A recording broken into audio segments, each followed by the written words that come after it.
Man, shout out to Beyond Beats and Culture. Welcome to another episode of Beyond Beats and Culture. I'm your host, the cultural commentator, Chase the Dark Sage, here with my co-host. T. And we're here for another episode of Hip Hop Goodness because we are the show that actually talks about hip hop music, and we're one of the most consistent shows on the platform itself. So make sure y'all hit the subscribe button and like the video, especially because we are coming out with daily content on the channel. That way, in case you don't want to watch the whole show, you can always just come to the channel each day of the week, and you could just see something new that we're actually talking about. And we're not just going to beat your heads over with Kendrick and Drake stuff because, like I said, we actually talk about the music itself. We got a good amount of stuff that we are going to be talking about today. Tory Lanez' newest album, his Jail album, PETERSON, some discussion topics. Is it time to let Tupac and Biggie go? Is hip hop in trouble? What's a classic album? And we have some topics of, two legendary artists passing away. And we have a lot of music that has been announced since our last episode. But before we get into it, make sure you do all that good stuff to help us and support us within the algorithm, whether that be liking, commenting for the algorithm, actually subscribing to the channel, post notification bell, and check out our socials down in the description down below. There is a link there. And also in that link, there is a place where up and coming artists can submit their projects to us and we could potentially review it on the channel, but you can't be soft about it. And it doesn't guarantee that we are going to review it, but we could potentially actually talk about it. So make sure you check out that social link down in the description down below. And don't be just signing up for that link if you actually don't watch the show. Because then you're gonna get butthurt from some of our points and our takes. So definitely don't do that. Make sure you know what the show is and you're comfortable with the show before you actually submit the project, because we don't want no artists to get butthurt over here and get too sensitive about our takes and things like that. And make sure to follow us on all of our socials. If you want to see certain parts of the actual conversation happening in today's episode, make sure you check out the timestamps in the description down below. That way you can skip to certain parts of the actual show itself. But with all that being said, B, all that good housekeeping up, how have you been since the last episode? I've been all right, man. You know what I'm saying? Just trying to stay afloat, bro. This life is crazy, B. All type of stuff be happening, but you just gotta keep moving forward, man, and try to stay on a swivel, I guess. You know what I mean? What about yourself? It's been hectic. The new job I got, they just giving us it's just so much information that I have to retain. And this week I go more training, and after that I'm on my own, and I realize I'm effed. So we just gonna make it do what it do because I gotta just make it work because that job is insanity. But I've been trying to get a good amount of music listening in.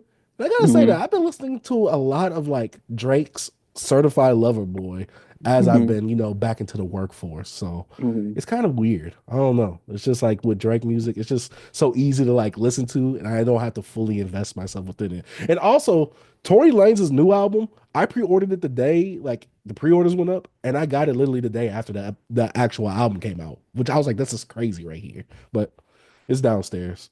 Hey, B, you the only one that bought it, so they like, let me ship out this one.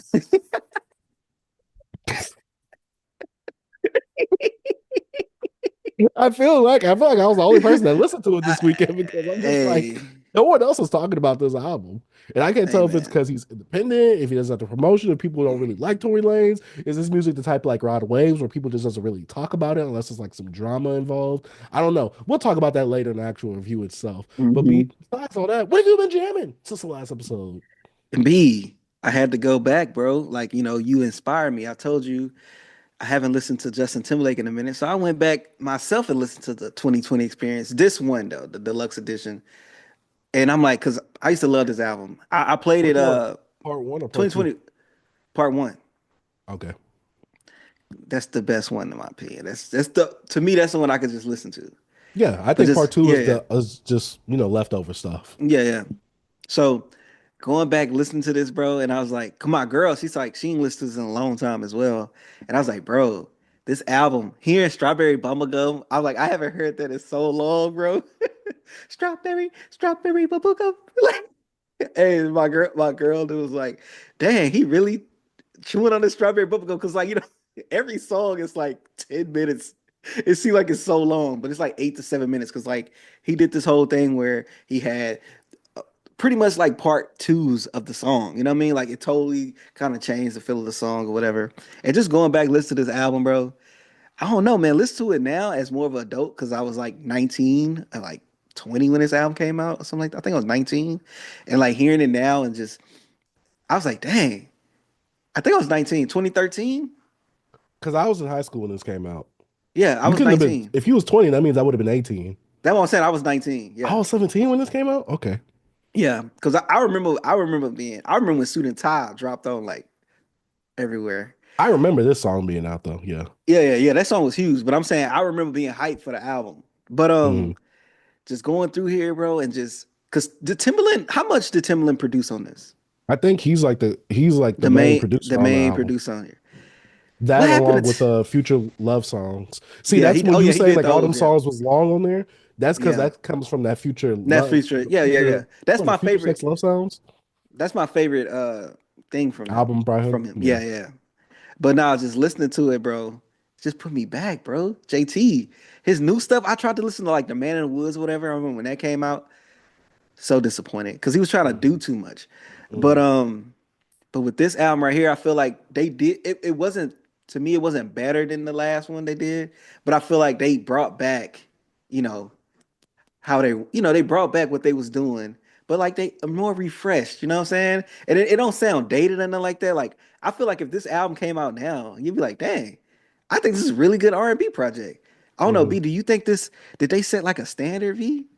Who, Did Justin some Timberlake? people in Timberland with this? I feel like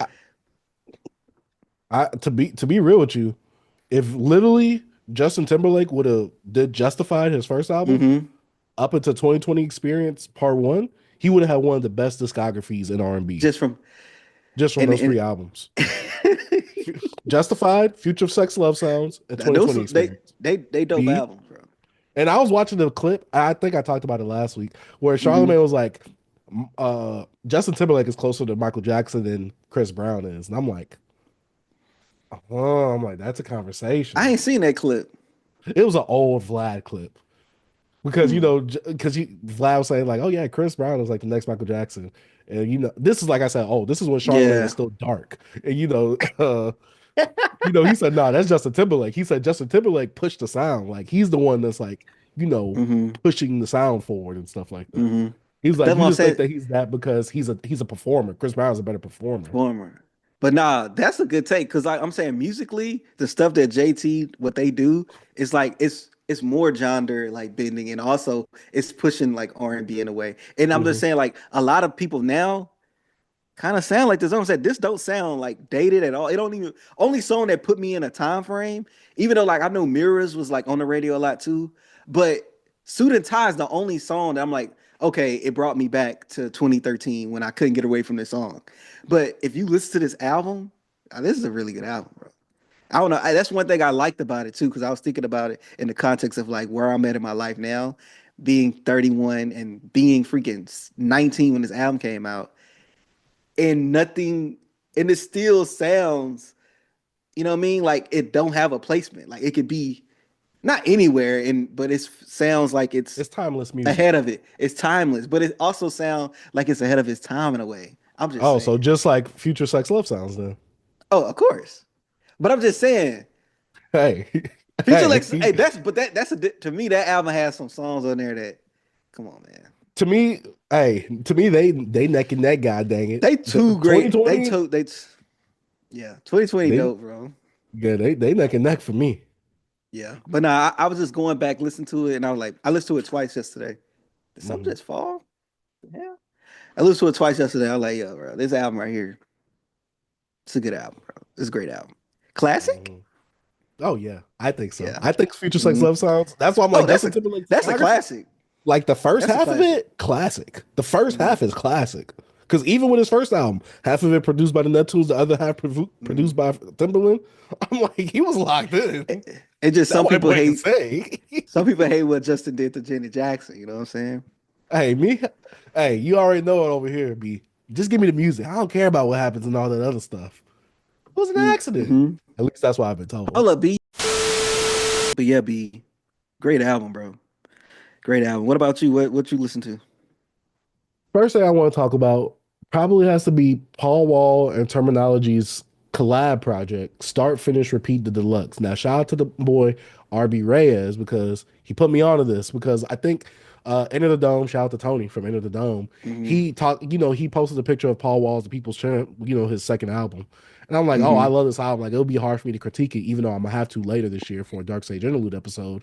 It's gonna be Mm-hmm. hard for me to critique this album because Paul Wall is just like Paul Wall. It's like you know what you're getting, but like the People's Champ is a really good album, especially during the time it Mm-hmm. came out in.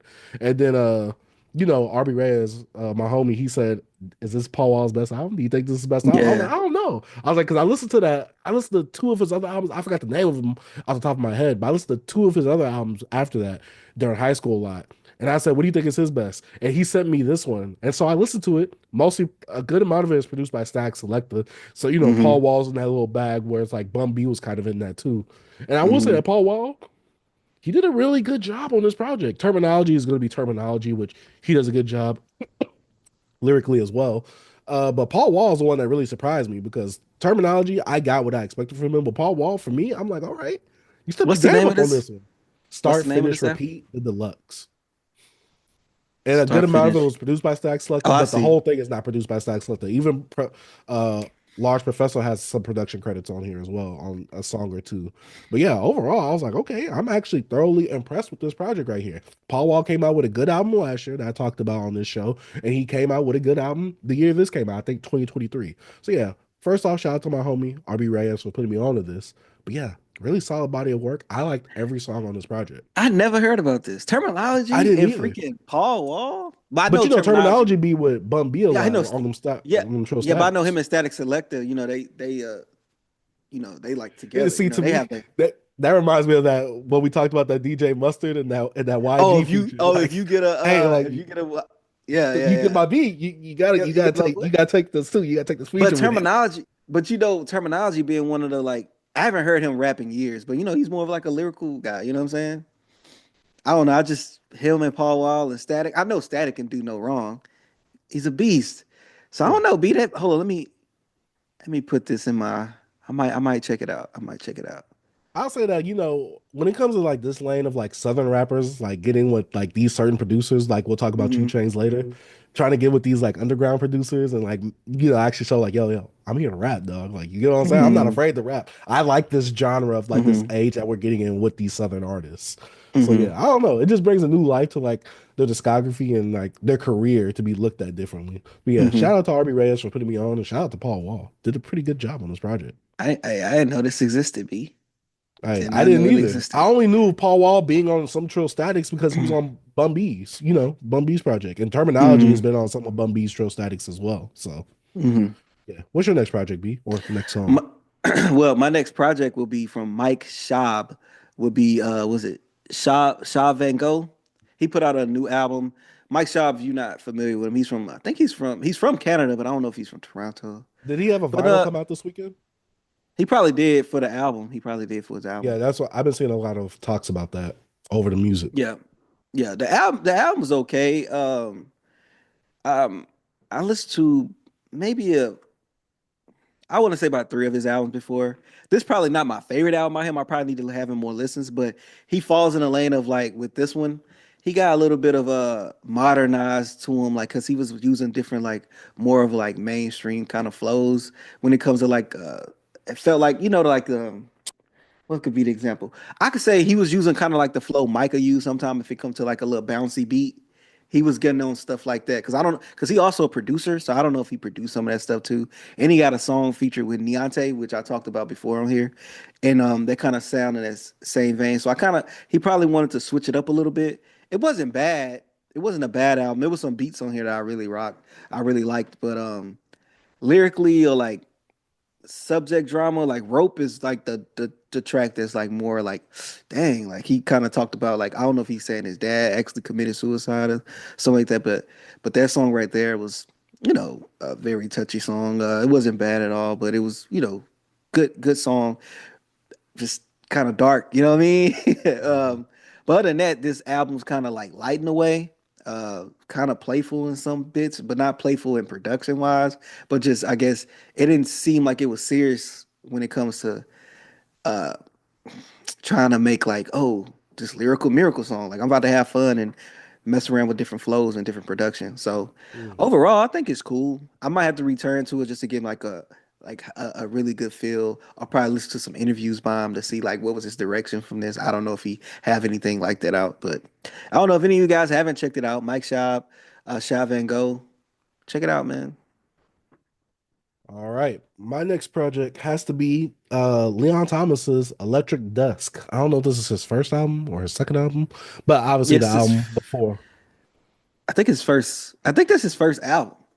Okay, cool. Because I know this one is before Mutt for sure, but I just don't know if he had a Yeah. project before this one or not. But yeah, I listened to that this weekend. I just wanted to listen to Leon Thomas's project before then because I see some people saying, "Oh, No, if no, you're no. electric." Technically, it's his second because he put out some called Genesis, but like a little, seemed like a little EP to me. 23 minutes, I guess his album called Genesis in Mm, 2018, but I don't know. I say Electric Dust. this is a It's his full, stuff. it's a full album. All Yeah, right. yeah. But yeah, I listened to it this weekend because like I said, I saw some people saying Electric Dusk over Mutt, and I'm like, let me go and listen to this Electric Dusk. And Leon Thomas, like I said before, he's not like the best vocally, and obviously this is a project before Mutt. Uh, I like Mud more, but this is not to say that this is a bad project. I like this project still, Mhm. but to me, this felt like more in the vein of like the darker side of R&B, kind of like more of like a Party Next Door, especially with the distortion and the effects that he would put on his voice at times as well. But overall, he was still making music that I really enjoyed and that I really liked and that I would bump still. So I have no problem with Electric Dusk. I just saw people saying like Electric Dusk over Mutt, and I was like, okay, I got to see what the hullabaloo is about with this Electric Dusk because I was like, I got to listen to it at some point. So I listened to it. Mhm. Not a bad listen at all. I really Mhm. enjoyed it. It's just when you compare it to Mutt, I'm just like, Mutt has a lot more standouts to it and higher Mhm. moments to me than Electric Dusk. But that's still not to Mhm. say that Electric Dusk is a slouch of an album. Overall, Electric Dusk is a cool album by Leon Thomas, but it is definitely more in that vein of like if you like Party Next Door's style of R&B, you'll like Electric Dusk a lot more too. So yeah, Mhm. Leon Thomas's Electric Dusk. Let me know what y'all feel about that. But B, what's your next project or song? I'm gonna go a song with this one, and it's a song I think I talked about. I think I talked about no, I didn't talk about the song, but I talked about the underground UK scene a little bit. But it's a Mhm. song called "Father" by Jim Legacy. It's been going around making some moves. Been seeing some clips about it. Been watching the music video, but I don't know, man. This song a little catchy, bro. Every time I'm on YouTube and I see it over recommended to me, I click it and listen to it. The production, they call it a jerk beat, pretty much, and it has like this sample of like it goes father and he like plays with that father and bother father. I don't know, but I don't know. I don't know. The beat is very catchy. The flow he uses, is integrated with the beat. Like it's like a perfect marriage, man. I don't know. I was like, this is catchy, man. Hold up, I feel a little young again. You know what I mean? But if you haven't checked it out, B, I recommend you check it out just to see what you feel about it, man. But it's a little. I don't know. B is kind of fire. I ain't gonna lie. I tried to hate on it at first. I'm like, all right, here they go again. This fake, they trying to push something. But then I hit for the second to third time. I'm like, hold up, man. I think I like this. I think I like it. But yeah, if y'all haven't checked it out, hey, check it out. If you don't like it, you don't like it. But it's Jim Legacy Father. It's just like single. I like the song. I like the music video too. Pretty cool. All right. I guess my next thing that I've been listening to, since you went for a song, I'm gonna go for a song too. We was talking about this a little bit before we started recording. Raining Hmm. in LA. I forgot who it's actually by. Raining in LA by OkaySpade. This was a song that recently this weekend it was going viral on TikTok. If you're on Hmm. TikTok, you're on the side of like LeBron stuff, NBA stuff, Stephen A. Smith, Hmm. all the like funny meme stuff from NBA, then you would have heard this song because the LeBron stands blew this one out of the water with all the montages, all the little skits that they was doing. It's called Raining in LA, and all it goes is LeBron James. It's a comedic Listen, song. It's not it's something so to be funny, taken bro. seriously, but when you see it in the context of these videos, it is hilarious. He recently put it on Spotify and all the streaming services. So yeah, I was like, yo, this song is hilarious. Like I have been dying watching all these videos with this song, and I'm like, I'm glad that he put it on streaming services. He only added like three extra words to it. He repeated those words. It went back to the LeBron thing as the Oh hook. my, I'm like, yo, this is peak R&B. We bro, need more R&B like sick. this. I'm like, how are people talented like this be? They use it for jokes. Hey, bro. Sometimes you gotta get the jokes, man. But I don't know. When you sent me that, I never saw that before. Never popped up in my algorithm. Plus, I'm not on TikTok. But it was funny. It was funny. I Yeah. laughed. They call it LeBron and B, and I'm like, yo, LeBron. this has me dying. Or R and Bron. I'm like, oh my god, this is hilarious. But yeah, if you guys have a chance to check it out, make sure you go on TikTok to watch the videos about it. Don't go and just listen to the song, because listen to the song, you're like, all right, you gotta watch the videos to get some context with the song. But yeah, Mhm. was it raining as in REIGNING, not raining as in like it's pouring. But yeah, Mhm. raining in LA. This song is hilarious. But B, what's your next project or song? Okay, this will be my next and final project that I listen to, and it will be Cookin' Soul and Uncle John put out Michelin, man. Man, Hey, you got to check that out. I hey, this joint right here, B. I was fire. bumping this. I rock with it because Cooking Soul, dope. Like I say, bro, Uncle John voice on some dope production, his rapping, Mhm. you can't beat it. So nah, I really enjoyed it, bro. He had some crazy lines in here. He just always saying some wild stuff sometimes. But he had a track with a track with Mike Shabbs on here halfway. I really loved Primo Mhm. Rice. Primo Rice sounded so like on Lance Vance. He sounded low on there. I wonder why they did that. Like his vocals didn't sound like they were mixed in or something. Mhm. That really bothered me. But I like the song. I just didn't like that part. And then man, I have to re-listen to this, but this was a really good project, B. I enjoyed it. Because you haven't listened to a full Uncle John project yet, right? I haven't listened to a full None song. of yeah, you should You know, you I've should listened check to the him out. snippets. I listened to the snippet Right, and right, I right. reposted it on Twitter. So, Yeah, nah, check it out. I think the snippet on here that he posted mhm. that time, I think that's on here. Yeah, no, But yeah, like, because it was coming from this, I think. but nah, this is dope. I didn't know this was coming out. Then Oh, I saw that Cooking Soul said it was dropping on Thursday, and I'm like, all right, bet. So I listened to it Thursday, and I need to go like back to it, Thursday but night man, or Thursday no, during the just day? yeah, Thursday during the day Mm. because it came out Wednesday at midnight. Technically, Thursday midnight, whatever Thursday. But yeah, man, none of you guys don't, haven't checked out Uncle John. I say check highly. This dude is dope. Always been putting out dope projects, and he links up with different producers. So, he taps in different directions when it comes to production.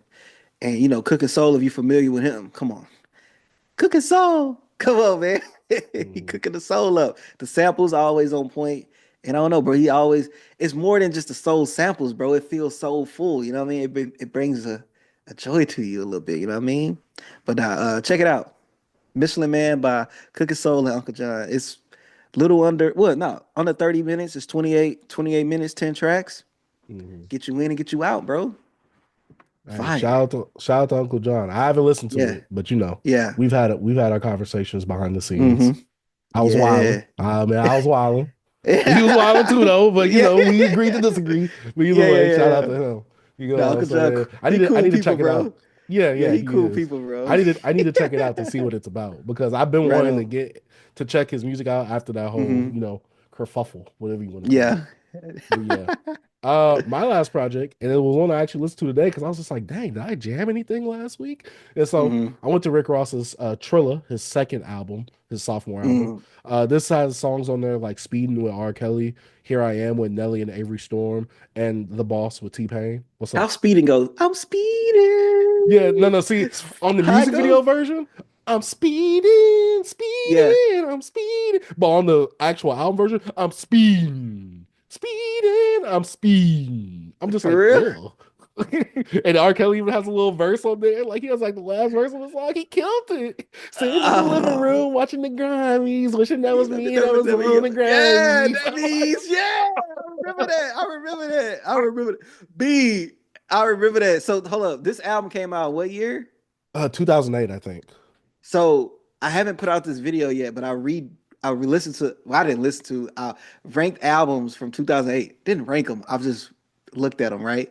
And I was like, Trilla, I don't remember nothing from this album. Mhm. And I say, B, if you see this video, I just don't remember nothing from it. And now you saying Wait, stuff, I'm no, but remembering. this is crazy because you're gonna know the hits like the boss. Yeah, yeah, I yeah. got a fresh lineup, No, no, fresh fresh outfit, stuff, gotta have the parking lot on so smash. And fast. then Yeah. here I am. If I got a bunch of dollars, I'ma spend it on Yeah, it her. just it just didn't register me when I was doing it. I was like, B, don't get mad at me, but I can't think of nothing on this It's like one of album. my I couldn't first think hip of hop albums I bought on bootleg. And so I B. recently I had could to do the right thing and buy it on vinyl.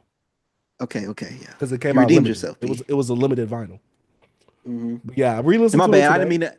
I didn't want to No, no, interrupt no. your. No. This is a good conversation because see now you hurt my soul. Now that I heard that. But yeah, Trilla. This is like the start of like the Rick Ross we've come to know and love. He's become a better MC since Port of Miami. He's picked a lot of good, better, and luxurious beats. He has now started that boss like lifestyle that we know, and that I'm the boss and all that type of stuff. This is what that stems from. Deep in the rap, Mm-hmm. kind of like goes into the more luxurious stuff. It goes too deep into it to where it's not as enjoyable and it gets a bit boring at times.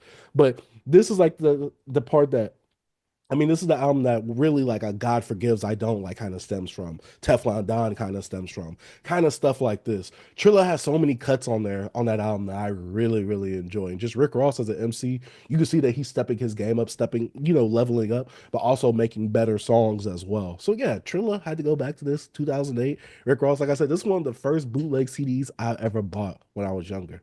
So yeah. Y'all gotta let me know if y'all listen to Rick Ross's second album, Trilla.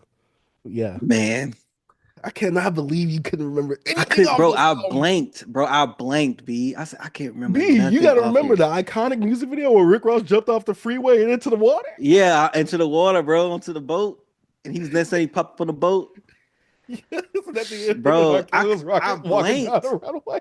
I completely blanked. I was Hey, like, B, if you B, see what this I tell you video, about that bro, camera, when you turn it on, you lose a few brain bro, cells. lose everything, bro. Cause I'll be like, bro, I'll be editing some of my videos. I'm like, bro, I knew that. Why I didn't say it? But Uh-huh. Because there I was don't know. one video, there was one, I forgot. Oh, it was that one video you Yeah, had about ranking the worst years. And you, like I said, you yeah, named every single song off that Lil Wayne, like Father Like Son, but right, Stunting Like right. My Daddy. I You're like, didn't think man, it's Leather Like a Soft, yeah. so. I'm like, he's naming the number one song. Bro, it's sometimes it just blank you. The most obvious song, bro, just didn't pop up. And when you told me that, I was like, bro, I didn't name Stun Like My Daddy. And that I'm was like, how did he huge. not? I'm That like, was how did he not huge. name this one That was song? huge. Hey, Like that you was said, look, B, you saying the B cuts. What about the A ones? God bro, dang look, hey, bro, I be freestyling, man. it. If I start writing scripts, bro, like these other guys write they bad scripts. Mhm. Hey, I'm telling you, I'll be on top of the gizzy, you know what I mean? Do my little research, but I like to freestyle, man. I do too. You know what I mean? Hey, B, I like to get the pen working. I like to get the brain working. I just had to get back out, get the pen working. Brain working a I, little bit, you know what I'm saying? I be trying to make the whole connection while I'm on the camera. Facts. But yeah, man, y'all gotta let us know what y'all been jamming down in the comment section down below. But let's Yes, go ahead and talk sir. about some hip hop news, current events, and music releases because we're on that part of the show right now. But let's go ahead and start off with the music releases and announcements. Amanda Rafer, I'm not really sure who this is, but a lot of the blog sites or blog pages on Twitter was posting about it. Rafer Files, co-written by Kendrick Lamar, coming 2025. Now, B, do you know anything about this woman I know or nothing event? about this. I saw people posting like a poster, right, about this. Or am I bugging? It Mm-hmm. was like a poster, and I don't know if he's written or is he gonna. They say he's gonna be acting in this, right? And I think. I yeah, don't know what exactly this I is. tried to click the link, but X is down right now. It's not working Mhm. on the internet. I guess on the web browser, it's just not working for me at all. Yeah, it's been But I down all remember day seeing today. this on the timeline a few days ago. But I think it was like he's going to be acting in it. I don't know who Amanda Rafer is. Might have to do a little research. But Rafer Files it gives me of like a TV series. You know what I'm saying? Hmm. Like the So it gives what do they be saying? It's like we're in the something zone. I forgot what they call it. Twilight Zone. Yeah, it's like that. That's what it reminds me of, just hearing it. I But yeah, looked up Amanda Rafer now. She's from Barbados. R&B singer, Bayesian singer. well, it says I co-written. wanted this. I guess so. Maybe it's with her, or maybe it's another Amanda Rafer. Who knows? So I guess she featured with him she was on his album. Amanda Rafer was on his on Die Hard on the song on Mr. Morale and the Big Steppers. Oh, that's definitely why I don't know her then. Yeah, so yeah, they co-write. It say Kendrick will co-write. Oh, it say he'll co-write her album. I thought this was a movie. Nah, that's why I put in the music releases. Oh, B, my bad, B. Next thing we have coming up is Lucky. His album Drugs Are Bad, supposed to be coming soon. He recently released like a 2-in-1 freestyle video last week that I forgot to talk about in last week's episode. But yeah, he's been he's back outside. Lucky. Drugs Are Bad. Are you hyped for this beat? Lucky. I'm not hyped, but I'm a peep. You know what I'm saying? It was Same. crazy, man. I was on a FaceTime call with my two younger sisters like last week, and we was me and my the middle sister. I was just telling her how like, you know, they don't know nothing about music. Like she's like, well, you're not around to put me on no more. And I'm like showing her all these artists and naming stuff, and then she's just like, yeah, I like Lucky. I'm like, you listen to Lucky? It just threw me off. Or like, you're listening to Lucky? But yeah, Mhm. man, and it made me go back to look at like Lucky X videos and seeing how small he was, and how Now he he's started big, going through. lean Then gut. he was going through his Luther Vandross phase when he was going skinny, back chunky, and now he just been on chunky Luther vibes. But I'm gonna check it out, bro. You know, it's Lucky, man. It's Mhm. not like he gonna give you anything different. He gonna give you Lucky. Yeah. And hey, I'm happy with it. Hey, I'm fine with it. Next piece of music that we have, Jello and Glorilla came out with a song together. I have not listened to it yet. I Me didn't think it neither. was I gonna heard come this. out that soon, but yeah, I was on the radio. I don't even think I heard it this weekend on the radio at all either. The little times I was on the radio itself. Mhm. But yeah, Jello and Glorilla came out with a song together. Haven't heard it yet. But B, you gonna listen to it? Is this what the streets been needing? No. I heard a snippet and I'm like, I'm good. I don't want to hear that. He had a little meme and they gave this nigga a record deal. It's crazy. Yeah, yeah. Nobody listened Plus, to that song. plus LeVar has been going crazy kind of on TikTok because this guy named Primby. I guess LeVar has a Cameo account, and if you guys don't know what Hmm. Cameo is, actors or celebrities sign up for it, and you can kind of like pay them to say whatever you want. So this guy on TikTok named Primby, he usually pays for like a cameo from LeVar, and LeVar says something crazy or like funny, and then I might swerve in that corner, whoa, whoa. He always does Hmm. that, but now he's been kind of promoting the new song a bit as well at the end. So yeah, that's the only Hmm. time I've really been able to like hear the new song. But yeah. Next piece of music we got Amine dropping an album this year. You hyped for this B? I'm not. No, I'm not. I thought you was I an Amine listen to fan. Not like a huge nah. fan, but I thought you liked Mm-mm. him. Mm. Mm-mm. I listened to his albums, but he never like. To me, he's like in that category of like, if you like the Shminos, if you like the Sabas and all that, Mhm. you probably are one of those earthy chicks who also like an Amine. To me, Yeah, he's a and I like Smino and I like Saba, but Amin ain't never done it for me. He got you're some not an songs earthy I'm like, girl cool. chick though. I know, but I'm saying as a man and a fan of those guys, Amine just wasn't that for me. You know what I'm saying? He alright though. I listen to all his Yeah, albums, but I never I go back haven't. to him. The only one I know is that Caroline song or whatever, and some of the Yeah, songs he had with Kate Renata, with that joint album they had together. yeah. Oh, Uh, I next, didn't listen to that album. That's one album I didn't listen to. Okay, I forgot. because I know Freddie Gibbs has a feature on there, and I enjoyed that. Hmm. Next piece of music we got. Jid says he's dropping very soon. You hyped for this B? Um, Hyped? No. I'm gonna listen But to it. B, I'm Jizz not is next hyped. one up, ain't he? Man, boy, that man almost 40. And they keep talking about he next man up, man. They gotta chill. But I see that he used one of his songs, like production from his songs from the Wingstop commercial he did. Yeah, and he said Hmm. something about a comment on it saying, "Oh, just the Jid rollout." Yeah. I'm like, hey, as long as he's making the bag, that's cool. Hey, do your thing, man. Yeah. Next B, I know that you was like really sad when you saw this piece of news. Lil Baby graces us by delaying Dominique, his second album that was supposed to come out in February to May. I know you was really sad about this B, but we gotta talk about this on the show. Uh, if you want to give off your condolences to Lil Baby's album not coming out in February, you be disappointed. Go ahead, B. The floor is yours. I got nothing to say. I'm gonna just say this, little baby. I forgot that album's even coming out because we're in March and it supposed to came out last month. I totally forgot. We reviewed the other one, right? Wham. Oh, that thing was. Did it happen? Like, did I listen to that? Like, Hey, it's like, look, little baby, look. This is the space little baby in. Little baby in a space where the people that's done with him, they're done with him.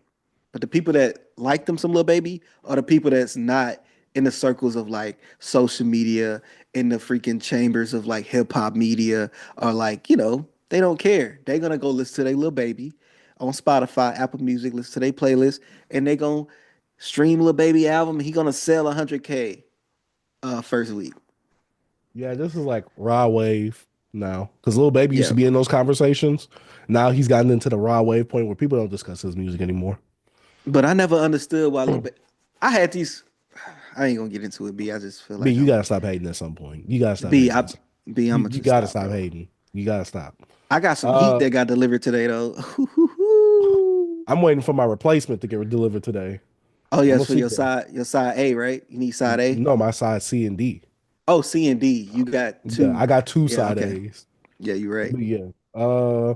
Next piece of music we got Saba and No ID from the private collection. We finally have an actual release date, March 18th. Oh, you hyped for this? Now this is something I'm hyped for. You know what I'm saying? Did you watch the little video they put out? No. That was funny. Only Saba thing I heard was I think Care for Me. I think Care that for was the Me. Amazing album. Very, very, very amazing. album. No, I heard it was mid B. All right, whatever. Get out of here. Says a guy hating on Lil Baby. Come on, guys.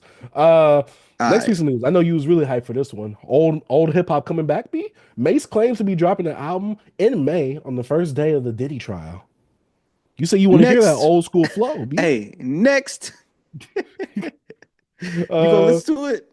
yeah, yeah, Oh yeah, we do have to because he a part of our OGs that we gotta continue the OG albums. I forgot. yeah. He gotta make the list in the BBC Awards this year. Hopefully he ain't washed. He might be, but hopefully he might be having Cameron helping Ghostwrite. Maybe. Next week's news we got Ken Carson, More Chaos, finally having a release date, April 11th. I am not hyped for this. He waited too long for this. I wasn't gonna be hyped before, but I'm just like, yeah, that's how I His am next on it. title of his album need to be "Who is Ken Carson?" That'd be a Oh, dope you're thing. hating. You're hating. That'd be a A lot dope. of these, That'd be a dope album title for him. Who is yeah, Ken but he's gonna be Carson? stealing from Mike Jones then. Plus, he was really eating during them TikTok COVID days. He was really eating then. Next piece of news we got, and this is something I am hyped for, especially after his performance on his last project that he had with Larry June and the Alchemist. 2 Chainz and Static Selector are supposed to be linking up, coming out with an album together, and it should be coming out soon. I am hyped for this. Mm-hmm. I'm interested in hearing this. 2 Chainz is getting into his mature.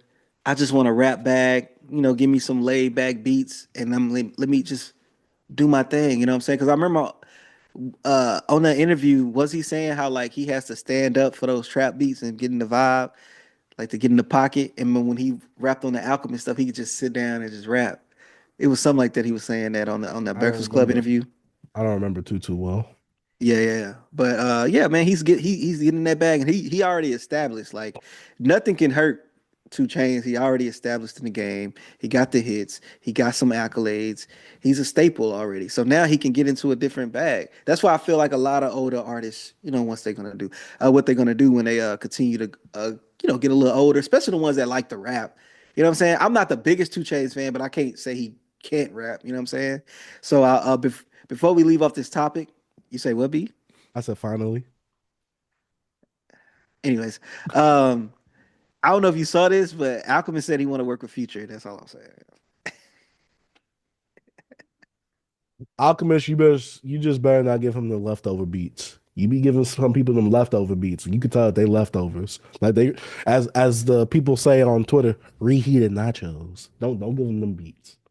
Hey, nah, he'll get Future to the top of the line, bro. It's Future. Future He gonna come with a better. big bag. He gonna be that's probably the most money Alchemist will make in his life if he I'm talking about as a As a collaborator producer. artist. Yeah. Yeah. But B, you said that Besides you like was really Eminem, hyped. but I'm talking if you do a full project with Future, that's what I'm saying. Yeah, it's gonna do numbers. But also, B, Numbers.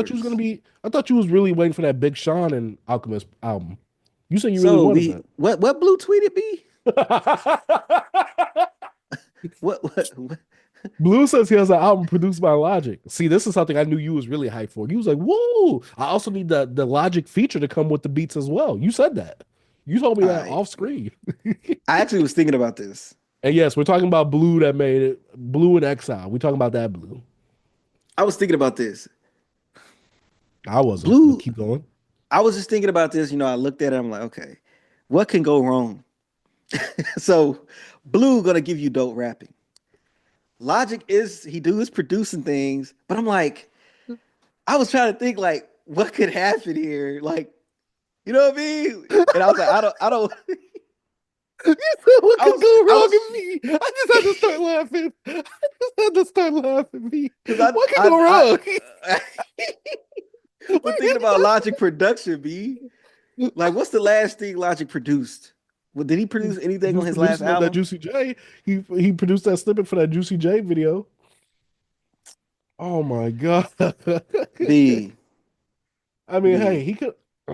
And Blue says he already has it. It's already fully produced. I guess he's just waiting to see when he wants to drop it. This man already dropped like 3 or 4 albums last year, so I don't know. Then I We'll started see if he thinking, can the trend. was he talking about Logic Pro? Like he produced it on Logic Pro, like the Apple software? But then he did No. tag Logic Yep. I'm 301. And about to say yep.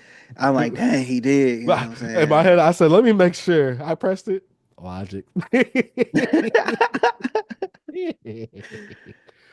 Oh Oh yeah. man. But So yeah. he produced Mhm. 1-800-273-8255. He produced that. He produced All Right featuring Big Sean. I don't know that song. I can't think of it. I'm trying to look at some notable that a song that he produced. I'm like trying to think of the beat. But I don't know, man. I don't know. Let's just move on because I think I might do something bad to myself. You might start making Logic fans Why feel is my offended. goat, one of my goats, working with Logic, bro?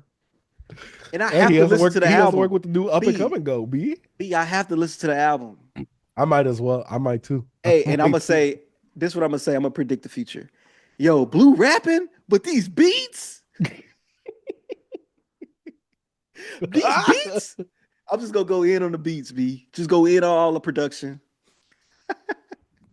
You gonna make the Logic fans cry again, B. You gotta Hey, stop bro, that. I know they ain't gonna be gawking for his production, B. Come on, they can't, No, they are. because he's the They are. God MC, not the God producer.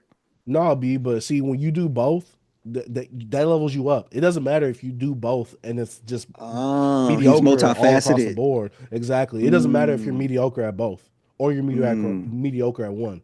As long as you can do mm, both, you're automatically like a top tier like artist. Automatically. mm. Doesn't matter Okay, if it's good okay, or not. I got you. I understand the Yeah. logic. Yeah. None, But yeah, albums dropping this week? None. bro. So yeah. I mean, we'll see when we Hold up, get hold up, near hold up. We Thursday. do got is no, that's next week. It was one album I thought about, but it's next week. My bad. Mm. But yeah, let us know what music you're hyped for that's coming out or that has been announced. But let's go ahead and talk about the hip hop news and current events. We had 2 passings within the last week. Yeah, Roy man. Ayers, legendary vibraphonist, Jesus, that is a word, composer and producer, passes away at 84 from a long fighting illness. This is Hmm. said by his family. And Dwayne Wiggins, a member of Tony Tone Tone, also died as well. Uh, Condolences to the family. R.I.P. Yes, man. Legendary Let's just figures within black music. man, both of them, bro. Like Tony Tone, like Dwayne Wiggins had, bruh. Like it was so dope because he also had like an executive career, I believe, too, as well. Because I saw some Mm. stuff of him like helping, like he signed like Destiny Child and actually got them they big deal as well. And then Roy Ayers, bro. Like, come on, bro. Everybody loves the sunshine. Like all this stuff he done. Just super dope, bro. And it's crazy because when I found out he passed, I had to play do do do do do. Everybody loves the sun. Like, come on, man. Grew up on that right there, bro. Grew up on all that, man. And just Tony Tone, bro. Come on. Like all the hits and play, like just come on, soundtracks to our lives, be like my mom jam Tony Tone. It's My your auntie love her. Come anniversary. on, anniversary, bro. Uh, Ca- Rain in Southern California, like just Mhm. so much stuff, man. Just I don't Classics, know. It's just staples. I very much like I know they was out like before both of these, was out before like we was born, but just I was just looking back at it like, man, so many legends is passing away right now. Like every week we have a RIP to a musical legend, man. It's getting sad. I think the worst part is when they die from an untimely thing, like how like Yeah. last week it was Angie Stone in a car crash, rather than Yes. just of older age. Mm-hmm. And the Mm-hmm. worst part, like how Roy Ayers, he was fighting some illness. Yeah. Yeah. Like I It don't want to say it just like that. I'd rather it be like of just older age, but like kind of like a mm-hmm. Quincy Jones, where it's like, you know what, he was old. We expect it. Peaceful death. Yeah. Yeah. Exactly.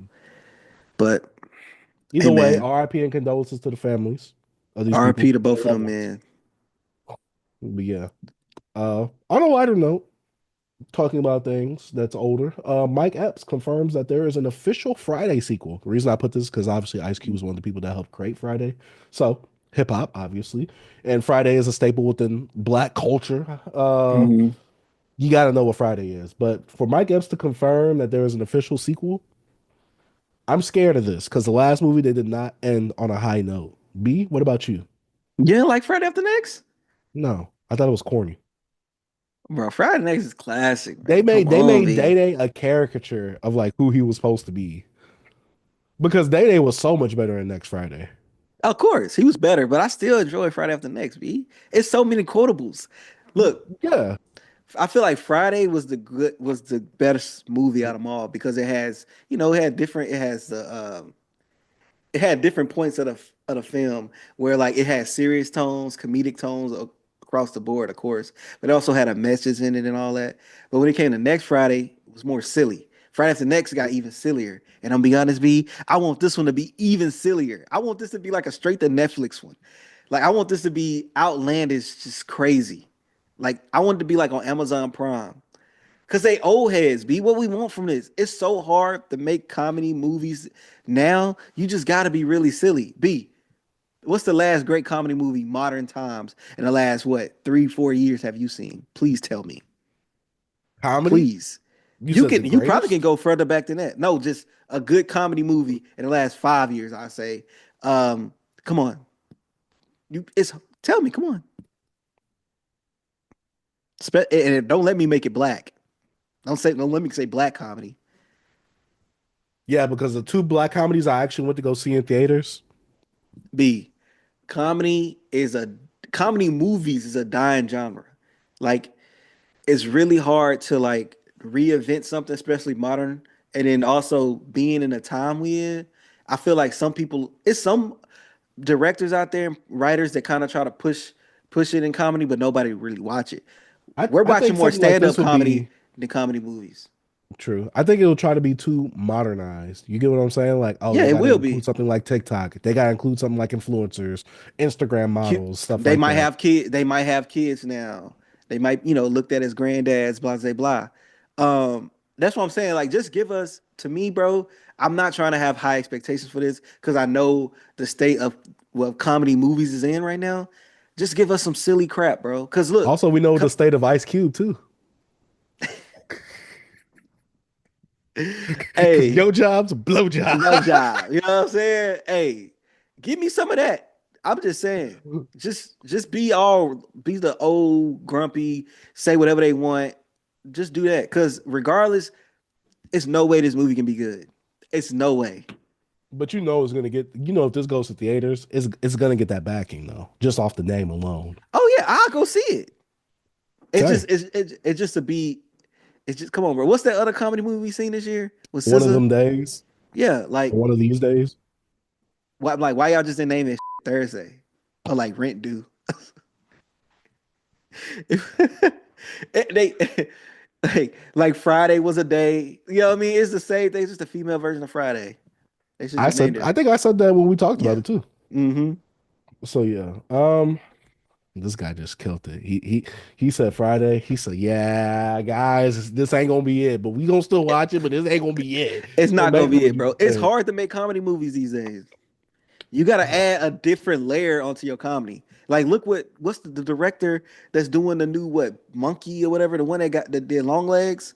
Look at his joint. It's a I horror haven't movie, seen but it. it has me neither. But I'm just saying it's a horror, but it has comedy elements. Like you got to Mhm. add some other to comedy now. Like dark comedy has to be a thing. It has to be something like that. You can't just put out a comedy A straight movie. comedy movie. It don't work no more. For some Yeah, reason, it's just not sticking.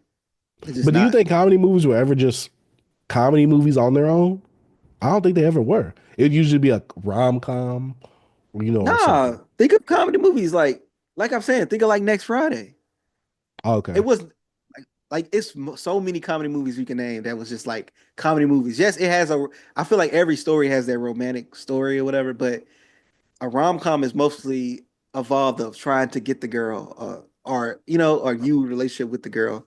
But like a Mhm. comedy like like Road Trip, like Freddie Got Finger. If y'all start naming all these like white comedies, it's like Yeah, insanely like like Good Luck Chuck, She's Out of My League. yeah. Well, Shit Out My League is could be a rom com because it's him having it's all based around this romantic Oh, it relationship has to be comedy. based around the That's okay. that's the ro that's a rom com. But if Okay. it's just a comedy movie, like what's another one that I'm pretty sure you've seen? I can't think of none. My mind blanking. This camera in my The face. Dude, Where's My Car is the only comedy movie. Yeah, that's a comedy movie. Yeah, Okay. and it's ass. I never liked that movie. Not even when I was a kid. Family members, let's watch Dude Where My Car. I'm like, this is not funny. Not funny. It's just not. Guys, this man turned 31 last week and you No, would think that he just turned old. He's been this way, guys. I've been saying this since I was 11. See? You just had to add 20 to his Hey, years now oh at this B, point. hey, want to know another one that's bad? And this is a What? black state. Life is a bad comedy movie. I do not like Life. Get that out of here. I think as a movie, yes, I agree it's bad. Because I think all the other Eddie Murphy movies that was coming out around that time were better. I do not laugh at Life, bro. Oh, National Security by But see, Steve those are Martin. but Martin. No, there's some quotables in there though. There's some quotables in life I said it was bad. I'm just saying that was a comedy movie. that you I said was like. I bad. like. No. I was saying Life was bad, but Yeah, I'm yeah, thinking of comedy that's what I'm movies. talking Yeah, about. I'm thinking of comedy movies that was like comedy. Like Hmm. National Security was a comedy. Yeah. Did you like National Security? Yeah, I went to the theaters and saw that with my Did you like grandpa. Blue Streak? I love Blue Street. Okay, look, Yeah, come on, B. I gotta check the Hey, temperature on you. Martin by himself to me, Classic. fire. But him with Eddie Murphy in that Life, I didn't like Life. Come Life on, got you gonna quotables, of eat course. your cornbread. Cornbread. But B, The boom without boom life, we boom. would not have Maxwell's Fortunate written and produced by R. Kelly. Yeah, that's true. That's true. That's a dope song. That soundtrack did have some bangers on there. Exactly. That's what a We lot of them actually, black movies were goaded for back oh, then. we actually had like, it's growing up. We had like CD soundtracks. Now soundtracks not even a thing no more like that, I bro. That's know. Last crazy. one we really had was Kendrick Lamar on the Black Panther one. Shout out to that Yeah, one. yeah. I went to go. I remember I went to go buy one in stores. Mm-hmm. Uh, but speaking of comedy movies and Kendrick Lamar, oh, sequel god right here. Kendrick Hey, Lamar, the South transition. Park creators movie called Whitney Springs. Uh, why is she following Dave Free and not Mr. Morale? Coming out July 11th on Paramount Plus. B, I thought this was coming to theaters. God dang it! I want to go support, even though a lot of people wouldn't have. So that's probably why they put it to Paramount Plus. But yeah, B, how do we feel about this? We now have the movie. Kendrick is playing in a little bit of Rice Play. Maybe his Mm-hmm. not directorial debut, but maybe his like I don't know if he's going to be like the main character in Is he this movie. producing? Any producing this? He's I, actually I acting in this. I think he's acting in it, but I'm not sure if he's like a main character, if he's a supporting role. I'm not sure of anything to be real with you. So take Yeah, I everything thought. I say, guys, with a grain of salt. Yeah, I thought He's producing this. But B, you said you wanted to see the Rice Play thing happen and play out. That's what you said. You said No, can't wait to see I, that. I'm a South Park fan, so I feel like they're gonna add more creativity to this because, to be honest, I'm sick of like race movies, stuff like that. All this, oh, black and white, blah blah What blah. about the It's kind trauma of, dump movies? Be like 12 yeah, Years a Slave and all that. it's corny, man. It's corny. But I think with with Trey and Matt, That's why you're a tether right now. I think with Trey and Matt, them together, they're really creative, man. And I think that they will add more of, yeah, they'll add more weight to this to me. Like I feel like it'll be The jokes will be witty. more. I think, yeah, I'm saying I think the jokes will be more witty. I believe that they can add that to it because you gotta understand these are white men is not afraid to say or do whatever. They're gonna try to push it a little bit. And and I'm with that. You know what I'm saying? I heard a racial joke today that was really funny. It's a really funny racial joke.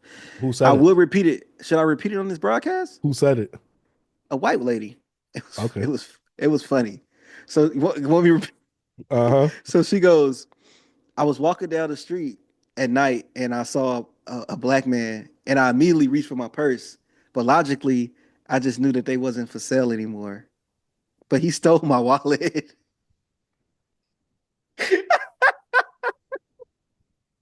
I said that's a good one. You can't say that. That's a good one. How she No, said it. that's a good one. I probably didn't bring up the how the delivery, but I was like, "Yo, that's creative.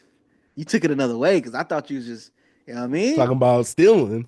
No. But he did steal from her, but he wasn't for But that sale. wasn't like the punchline though. That wasn't the punchline. B. I don't know. I thought that was a good one because I heard racial jokes and they just wasn't funny. I was like, that's a See, good, clever joke.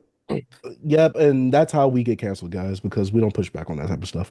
Um, but that's about it for hip hop news and current events. Let us know what you're hyped for down in the comment section down below. But now it's time to get to the thing that we usually do on this show because we actually talk about the music around here. Let's go ahead and talk about the one and only album that we have today, Tory Lanez Peterson, the album that he put out while he was in jail. I actually got it physically on vinyl because I like to support the artists and the music that I really Hey, like. that's so sad. I'm sorry, B, that you gave him that one sale. That boy said, "Yo, let's ship this out quick to go on the first week sales." Boy, they tried to they tried to ship them things out quick, boy. Yeah, they did. But B, I want to hear your takes on this first because for people that don't know, I am a Tory Lanez fan. I was a Tory Lanez fan before the shooting. I'm a Tory Lanez fan after the shooting. That's not for me to say like, oh, I think he did it or I don't think he did it. I'm not here to talk about any of that crap because I don't care. I'm here to talk about the music because that's what I'm a fan of. The music. Just gotta put that disclaimer out there, B, because some people, Yeah, see it in the title, thumbnail. They're like, you're a oh, Tory Lanez apologist. yeah, and I'm just like, I don't give a F if he did it or if he didn't do it. I'm not here to say whether he did it or not. I don't give a F. I listened to all of Mac's music last year. I didn't get that. So I could listen to Tory, god dang it. There was a funny joke though, because Tory Lanez mentions Chris Brown in the album. They said abusers supporting abusers. And I'm like, oh boy, if you knew all everybody in Hollywood, oh boy, you be changing that too quick. But B, I want to hear your thoughts on this. My thoughts on this album, my thoughts on Tory Lanez in general, my history with him. I listened to him for years through high school. Wasn't like no big fan of him. It just he had things out there that I like. Then he started putting out the chicks tapes and some of his slower stuff when he get in that little bag. I'm a fan of his last album, not the last album, but the album about Heartbreak Prom or whatever prom, Alone at whatever Prom, was. Alame Prom had some good stuff on there. You know what I mean? But I never perfect album. B, what are you talking about? it had some good stuff on there. Perfect Uh, album. What keep going? had some good stuff on there. It never was a full album from Tory Lanez that I truly enjoyed. I don't think I ever had that as me listening to him for almost 10 plus years. And listen to this album right here. What I will say, I will give a you know the engineering was done really well for him being in jail. Yeah, it's points where you could tell that that his vocals was kind of getting a little overpowered on some tracks, but overall I think it was a really good job of how they presented this to us and made it palatable. But we're gonna talk about the music. Let's talk about the music. He shouldn't have put this out, B. He should have gave me 10 tracks. B, 20 tracks? An hour and 27 of Jailhouse Rock? Get this out of here, bro. I don't want to hear this man acting like he's freaking Nelson Mandela, like he's a freedom fighter, like bringing up Pac in the interlude. Boy, you ain't no Tupac, boy. What about the Donald Boy, Trump you shot a AI? woman in her foot if you did, allegedly. Trying to shoot at Rock Nation. Boy had his dad preaching at the end of the song. B, you know what I did? Skip. I'm like, get this man off out here, boy. I skipped that so fast. Excuse my French. I skipped that so quick. I'm like, get this out of here. Boy had his son on here. Free Tory, free my dad. I mean, get this out of here. Had his little brothers on here. Get this out of here. Give me like 10 tracks, bro. I know you in jail, but you don't gotta mention it all the time. Like everything had to coincide with the jail. Oh, we'll not get home. Like nigga, when you get home, he gonna smash this chick. When he get home, he gonna be on. I'm like, oh man, hey, I know my niggas. They gonna like that. Like he shouted them out. Man, get up out of here. And then the album cover be like, let's get away from the music. Boy got the AK-47 on his M16, whatever that is. Boy got little biceps. He like a little turtle, B. You know how a little turtle be? Up under their little shell like a Ninja Turtle. He like a little stubby Ninja that Turtle, meme bro. of that little baby that looked like he was doing, Yes, going bro. out to the gym. That's what Yes. He should have made this cover black. Then he got his hands in his pocket. Man, but it's some stuff on here. I'm like, okay, this sounds pretty cool. I'm not gonna lie, there's some stuff I'm like, yo, this would be, hey, if he was out of the cell, I think this would be dope. And then like I just feel like I know he has a lot to say, like wanting to put out some music. He's like, man, I found the way to put out music. Let me do it. Let me do it. Ooh, let me put out the music. Bro, you did too much, bro. Like you made these songs this long. It dragged on, B. It felt like a chore. I listened to this once, one time only. I'm not listening to this again. I'm not going back to this project. Tory Lanez, you putting out something like this, bro, over explaining, talking about your lawyer was clicked in, connected with Rock Nation and all that. That's your problem. You didn't do the proper procedures and the freaking information on your people doing the research to figure out. That's your fault that your freaking label was connected. Oh, my bad, B. Mm-hmm. That was your fault that your freaking people didn't get in a way of knowing what this lady who she was connected to, and then you was realized that she was connected with them later on after she quit. You quit before I fired you, bro. That's your fault. All this stuff leads to your fault. Oh, she twerking, but she can't take the weenie. Oh, all this because I was smashing, bro. All of it falls on you. Be more responsible and take the accountability. Just Tory, I'm tired of hearing about this whole Megan stuff. You in jail because you in jail. Nobody sacrificed you and put you behind themselves because you were doing something so revolutionary that we had to get rid of Tory Lanez. They had to get rid of him, B.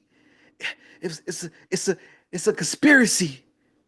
Man, get Tory Mandela up out of here, bro. Tory Tory Machiavelli, Tory Shakur. Get him out of here. I don't want to hear this, B. I couldn't vibe with this because I'm like, I don't want to hear you trying to serenade women, bringing up Iggy so many times. I'm like, okay, now you're trying to stab at Travis Scott. Oh yeah, not Travis Scott, but Playboy Cardi. Playboy Cardi. And I said, Iggy, but she don't hit me no more. Oh, if I see Doechii or something like that, I'm like, man, get up out of here, bro. And then he said he coming home at the end of the album in 2025, his release date.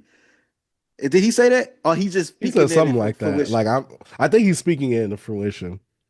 But Tory, bro, I didn't need this. And I'm not the Tory Lanez fan to be going to your music, bro. Like, I don't listen to your music like that.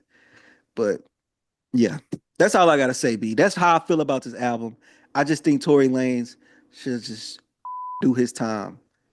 just do it. I'm done. All right.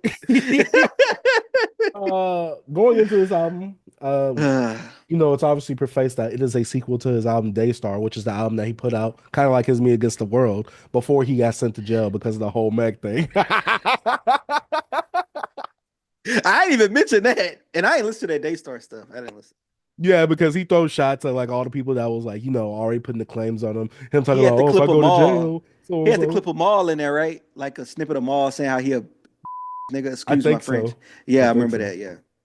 But yeah, going into this album, his previous album, previous few albums before this one was Daystar, which was his self-titled album, and this is supposed to be the sequel, Peterson, which is his last name.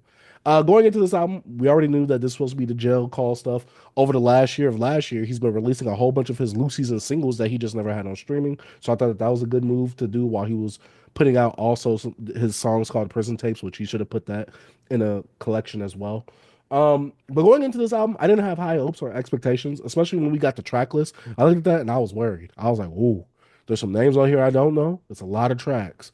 And then when we got the album the day of, I'm like, "Ooh, an hour and 20? Like, I get it. You in jail. You got a lot to say, but you could say it within an hour. You don't need an hour and 20. A lot of people don't. You're not about to give me the sonically enthralling and enthusing world. You're not giving me the finale to your discography like a weekend. Don't do this to me. But going into this album, I think what I liked about it was that one, it was mixed very well, especially with us knowing that, he was doing all this stuff over the jail phone or whatever, or at least some type of technology where his engineer was able to get it.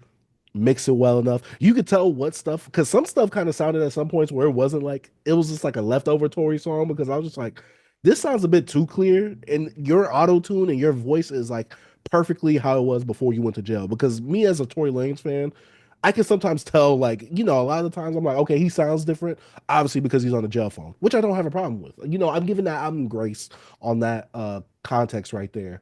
Uh, but he does sound a bit different on some of these songs, which isn't a problem. But it does sound a bit weird when it comes to the mixing, and he's trying to do the singing, and I'm just like, like I'm like, it's not bad, but you could definitely tell like it's like compressed. And like I said, I give this album grace because it is doing it over the jail phone, but there was too much music in here. That's my biggest problem with this project. Too much music, a lot of unnecessary stuff, a lot of blow, a lot of fat. Honestly, for me personally, I thought that the whole like thematic of him being in jail, I want to be free. Like I'm in here, I'm locked up wrongfully for something I didn't do. I'm having all these revelations while I'm in jail. I like those concepts and those themes in the earlier half of the album, but to me, you start dragging it out for a while. Like I said, I like these concepts and themes thematically because we're getting a real life view of how he feels while he's living it. And he titles this album, the album by a prisoner for the prisoners. And so there's certain slang terms like I didn't know what white lightning So, was, which I so, assume is like hooch. So like, I didn't know that was what like white lightning was. But go ahead, B. so it's for the prisoners. He's singing to the prisoners. He can't wait till he get home to get at them prisoners. Nah, he wants no, he's putting on the show B while he's on the phone so the prisoners could hear him. That's Uh, why. But also B, uh, you didn't like the concept of when he was free, or I mean when he was doing his like, one verse thing and then the fight uh-huh. broke out and then he went back to rapping afterward. You didn't like that, B? Oh, B, come on. okay. Revolutionary. Come on, B. Come on. No one else could think of like that. He has Max B on here. He has a lot of features on here, a lot of no names I don't really care for. A lot of people I didn't care to hear for when I heard the features themselves. He throws his little shots here and there. He talks about Meg, but it takes a while for him to actually talk about Meg, which I'm glad he isn't relying on like, oh, Meg is the reason why I'm in here, even though technically in that situation, kind of. But him being around her led him into that situation. I'm not saying she is the problem. I don't know what happened in that situation, nor am I here to tell people how they should feel. But there's some stuff I really liked on here, like, oh, like, he's in his Machiavelli bag now, B. He's a different person. That jail has made him a different person. He's surrounded by these four walls. He has no control, no autonomy of what he's able to do. He's telling us some stuff that we really wasn't privy to, like his relationship with Iggy Azalea, which I didn't really know of, but I really don't care about their personal life like that. But to get these revelations, him talking about certain stuff, him, rapping just to rap, even though, I was told on Twitter that he is just an R&B singer. He was never really a rapper. I don't know where that Was it thing came. more singing on here to you, or to rapping? It was more rapping, especially in the first 12 tracks, but he started singing once he got to like the phone sex and the FaceTime, which a lot of the singing songs on here really wasn't for me, especially when they were more so geared towards the ladies. And so like those That songs, was for the prisoners though. true. But maybe they all hit that same prisoner and they all went through that same emotion, B. I mean that same officer lady, that cop lady. Maybe they did that. Maybe they also had the All phone sex women. and FaceTime. But going through this, a lot of bloat, a lot of fat. Some stuff on here I'm just like, dang, Tori, like you didn't need to like. For me, like I said, the first 1 to 12 tracks, oh, yeah, 1 to 12, I'm cool, perfect, Right. especially thematically, conceptually, and all that type of stuff. Like I said, he's living this in the moment, and we're getting this while he's in there. But I feel like this was just dragged out too long. I didn't need a lot of these songs. I didn't need a lot of these songs where they're kind of like two other features on here. I'm like, I don't really care for these guys. Like, I don't know. And I get that these are like his family members, friends, loved ones, and all that. Yeah, don't care. You could have put this as a deluxe or something to make the album a lot more concise. And then at the end, when he's like, oh, like I wish like Kendrick would have shot at me. He was trying to be me. I'm gonna shoot at Doechii, but I'm not gonna shoot at her DMs because I don't want to, mess up my chances. I'm just like, Tory, now it feels like you cloud chasing. Now it feels like you're cloud chasing. But despite all that, like I said, I like the first 1 through 12 tracks. Perfect to me. Everything else after that, I'm just like, okay, too bloated. Like I said, conceptually, thematically, idea wise, I like the first 1 through 12 tracks. If that would have been the album, perfect album. 10 out of 10 for me. Especially when you put in the context of the situation of where he's at, what he's in, and all that type of stuff. 10 out of 10 for the first 12 tracks. After that, it starts to get bloated. I didn't need those other 8 tracks afterwards. You could have kept the 20. I didn't care for the Bria's interlude flip either. I'm a Tory Lanez fan, like I said. This isn't one of my favorite Tory projects. This one was I was in the middle of the road with this. I gave this a 2.5 out of 5. There was some stuff on here that I liked, obviously. There's some stuff on here that I don't like, and there's some stuff that I could literally do without. Especially that Gangland X Fargentina Forever. That song felt like forever at 7 minutes. Then the last song when he was talking about Chris Brown, lent him some money, the only one that helped him out when he needed some bread, some cash, in the situation he was in because all his accounts got frozen. He started crying on the end of the track. Uh, like I said, keep the last track, put that at track He 13. was crying. I didn't even notice that. He said, "You a real Negro, bro." Like he was a real one. When I call my celebrity friends, like you didn't hear him tearing up me. That's why I'm Oh, that's saying, probably like, what I probably skipped that. yeah, it's when he was doing all the talking at the end, basically like Kanye's. Oh, you talking about the oh at the end? Oh yeah, I Yeah, definitely skipped that. I heard him talk about Chris Brown in a song, but yeah. No, but he he actually said brought that, him up again, but actually talking. oh, I skipped that shit. He's like, oh man, I'm gonna get all my shout outs now. I said skip. Yeah, so yeah, a lot of stuff. It was a lot of this. Half of the album is bloat. So I hate to say that. And I really wanted Tory to create a really good body of work. And I get why he's doing this. If I put the context in, yes, he's in jail. He can't put music out like that, yada yada woo woo woo. But because I'm judging this based off of the music, I got to. So yeah, I gave it like a 2.5 out of 5. The first 12 tracks, add the last track. That's all you really need from this project. I think that this album was way too long for what it needed to be. But yeah. If y'all do like Tory Lanez, or if you want to hear more Tory Lanez and a better Tory Lanez, Chicks Tape 2 through 5, god dang it, Alone at Prom, god dang it, Playboy, whatever that album is called, Date Night, whatever the album was called, whole bunch of other projects that you can listen to besides this one. And I get it, Hey he has man, restrictions, he's in jail, but R. Kelly, god dang it, said that he had 25 albums ready. What are you doing in there, Tory? You could have made some better conceptual songs. You could have made 2 to 3 albums based off of all this music you he put out. got to link up with a Tory engineer. Facts. I need that. I need that. R. Kelly was even singing on that podcast. I had him as a guest on there on the jail phone. Boy, want them jailhouse bars, man. That jail R&B. You know what I'm saying? Facts. Facts. Make a whole new genre. But yeah, disappointing project. Yeah. Sad. Hey man, he got the jailhouse blues, man. Yo, hey, Tory, bro, just concentrate on like not dropping the soap. Keep it real tight. Help your B, homies. you didn't hear him say like when he got in the corner, he knew what time it was, and someone got up. Yeah, they shank. Yeah, I know they been hemming his little butt up, but you know what I mean. Not like like picking his little butt up. Like, hey, Nah, you went somewhere else. hey, What's that nah, boy's man. name? The one that used to have as your profile picture?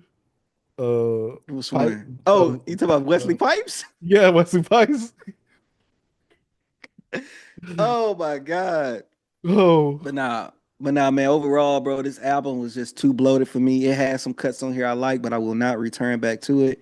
Tory Lanez, I'll say just, I know this is probably very therapeutic for you. You know what I mean? You get to sing and rap and do your thing. You locked up in that celly. But I'm just not. I don't think I'm gonna listen to any more of like a full project from him in prison if he has to put it out a 2 hour long project. Like that's just too much, bro. An hour 27, bro. I could have watched like 2 episodes of like Atlanta or something if I wanted to watch a show or something. I'm just saying, like, come on, bro. I'm good. B, it wasn't worth it. He should just yeah, I gave us listened like to it 12, twice. 12 tracks. Twice? I just wanted I to make got sure I everything. was good, because I was B, like, maybe I was tripping the B, first time. me listening to the first time was enough for me. When I know an album is enough for me, it's when I'm like, I don't want to hear this no more. Mm. And I'm like, I don't want to go back and listen to this. It I've was done so that for plenty of long. albums.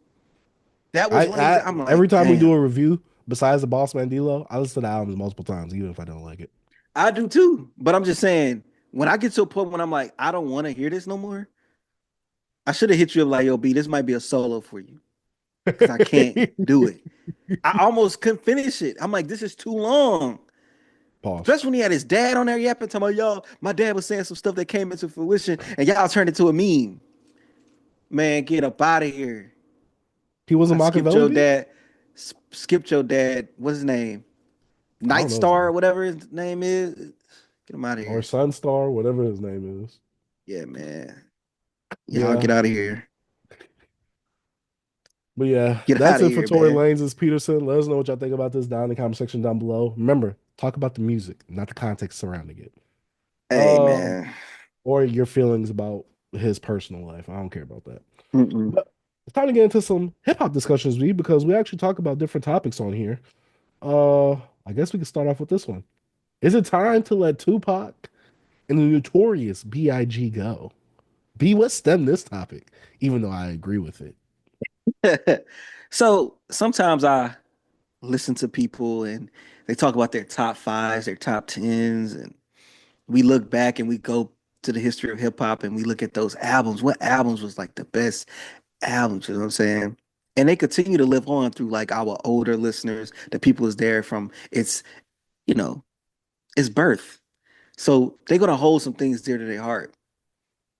So, like you said, I know you said you mentioned it before because me and you talked about why is Biggie still in people's top five, or like, is it time to make room for others? And I was like, I think I came around to that thought, B. So when we say is it time to let Tupac and Biggie go, we're not saying that erase them from the history books or not have them in your personal top five or top 10.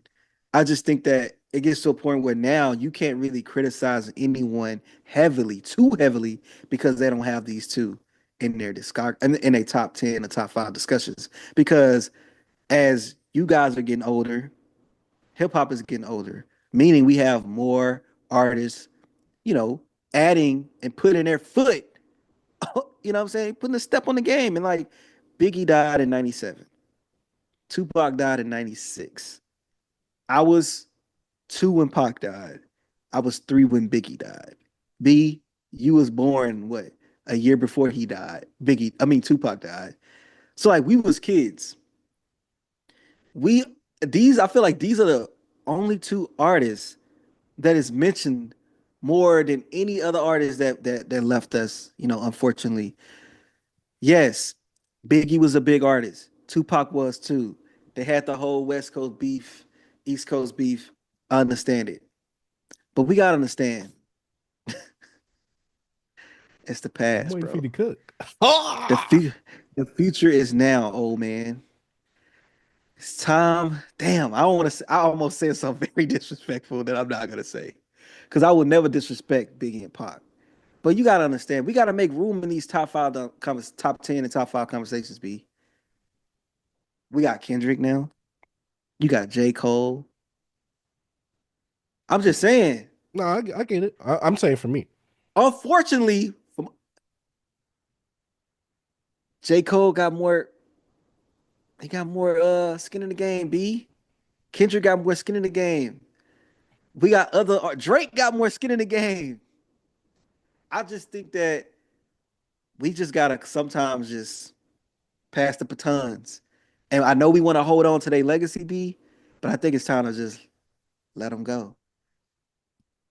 It's time to let them go, B. I think it's time for me to cook. I've Go ahead been and cook them, saying B. this. So look, growing up, whenever you would ask someone my age, who's your favorite rapper? Instantly Biggie, instantly Tupac. People my age, I was born in 95, still having debates on who was better, Tupac versus Biggie. Me personally, I said that it's unfair because Tupac has way more music and skin in the game versus Mm-hmm. Biggie, who only had one album before he died, even though Life After Death, he finished that before he died. Uh it was unfair, even though Biggie is the better rapper. Um, to me, it was always like a weird thing where people would always use these two as their favorites. And I'm not saying that they were the worst people I've ever heard or anything like that, but I'm just like, why don't y'all like people like of now? Why don't y'all hold these people up of now that we're coming up with? Like, I understand if an older head has Biggie and Tupac in their top five, they came up with these artists. Understandable. But see, I'm more than thinking of where Tyler the Creator was in those interviews, and he spoke for people like me. He was like, why is Biggie, why is Tupac, why is like the Illmatics and all that stuff in your top five? Like, why is the stuff that you grew up with in your top Mm-hmm. five? And I'm like, I completely agree. I say it all the time on this platform. There's albums I have in my top five that ain't from the 90s. Like my stuff is like from the 2000, like 2008 and up probably. But to go back to the topic itself, I think it's time to let them go. Because think about it like this. Mario is one of the greatest games ever, probably, or whatever, or at least most recognizable. Sonic is too. But when it comes to like stuff that paves the way, it's not supposed to either regress or be stuck in that. It's supposed to progress. It's supposed to elevate from that. It's supposed to take what this thing did and do it better, modernize it, move on from this. Like, it's like, yes, this is a building block, but you're supposed to build upon it, not just stay stuck on this. Like I said, I understand if older heads have Tupac and Biggie in their top fives. Understandable. You came up with them. That's your generation. I understand. I'm not saying you can't. But every single body, we can't. It's hard to have objective conversations when you try and talk to someone who has these people up in their top fives. But it's like, okay, I got Big Crit in my top five. People, but he ain't do this, he ain't do that. Man, so he ain't got the numbers. Exactly. So he got more albums. He has longer longevity, only because no untimely demise. For me, I always thought it was unfair to like rank these artists as some of the best artists because they haven't moved on with the times.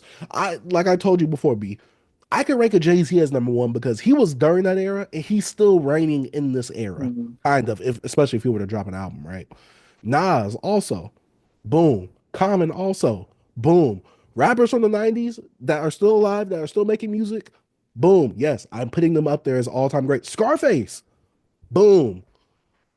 Yes, I could do that for these artists. These are the exceptional artists because one, they are exceptional artists, but two, they made music back then. You've seen the progression in what they've done now. A lot of people, when they put Biggie and Tupac as their top fives, and especially if they didn't come up with the times, they always do these what ifs or like what could have been. Like, no, you can't do that. That's not fair.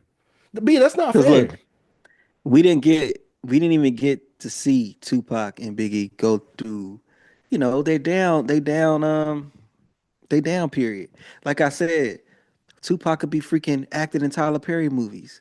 You know what I'm saying? Biggie could be a spokesman for Donald Trump right now. Y'all just never know. Y'all probably hate Biggie right now. I hate to say this stuff, but y'all gotta understand that y'all guys only had like 5 years with these artists. Think about that, B. A 5-year capsule. It's just so much out there. Without Tupac, yes, we don't get a Kendrick Lamar. They did the influences. Without Biggie, you won't get a bunch of MCs.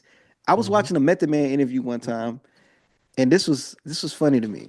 This was I don't know who asked him this question. They said, "What did you learn from working with Biggie?" He looked over and was like, "What do you think he learned working with me?" I like that. Because back then it was competitive. Yeah, a lot of artists, they like to suck the meats of like, oh yeah, that was the best to ever do it. Yeah, because yes, they passed away, and you don't want to speak no ill will. We're not speaking ill will on these guys. Please don't turn our words around. They're goats. They're goats. Some of the greatest ever. Jerseys in the rafters. What we saying is like, you can't tell me, bro, Kendrick Lamar is not a better artist than Tupac. Oh. You can't tell me. Go ahead, say it. Say it, V. Some people agree with this, I think. You can't tell me Jay-Z not a better rapper than Biggie. I'm just saying. Even though I know they rap together. Biggie got him on some stuff, but Jay was there. Jay got him on some stuff. I'm sorry. I'm only saying this because I don't have much Biggie no more. And I know it's a standard of saying, yo, what Biggie was doing, people can't do now. But I'm like, it's stuff that people doing now that Biggie didn't show that he could do. You can't tell me MF Doom ain't rapping better than Biggie. You can't tell me Black Thought ain't rapping better than Biggie. You can't tell me Lupe Fiasco ain't rapping better than Biggie. Like, you got to understand, it's levels to this stuff. What Biggie did when they mixed the soulful, the samples with Pac did, and Biggie had the, marketing of like being the big man, ladies man as well, and also rapping. Yes, he had some stuff, the punchlines, he had a really great voice and all this, blah, blah, blah. We didn't get to see him flourish even more, but I'm just saying, that's why I can't keep having Biggie in these top 5 conversations, these top 10 conversations as an overall. Yes, I understand you have them in your personal, but if I see a freaking list and I'm seeing these people that don't, it's like, okay, Ready to Die is amazing. Of course. Amazing album. Of course. I love that album. Life After Death, amazing. But you gotta understand, guys, it's so much other stuff out there. B, we didn't get a 444 for Biggie.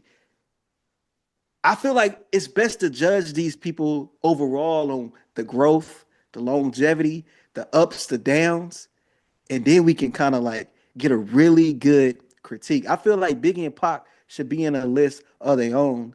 Like, just put them to the side because we didn't get that much from them. We didn't get to see them grow. It's niggas still looking up to Tupac, and this nigga was like 25 when he died. I don't even look for a 25-year-old for any advice, nigga. I'm just saying, they were young, and they look at these people like they gods. You outgrown them, my God. You outgrown them, bro. B, you outgrown these people, man. You gotta understand, Pac brain didn't even get to fully develop. Some of these thoughts and all, y'all want to bring up the philosophies and blah, blah, blah, how he was thinking. Yes, Pac, people came from the Black Panther era. He was in that. But it's like, y'all understand, this nigga could have grown. Like, Pac probably could be more on the left or like not more of a radical. He was a young man.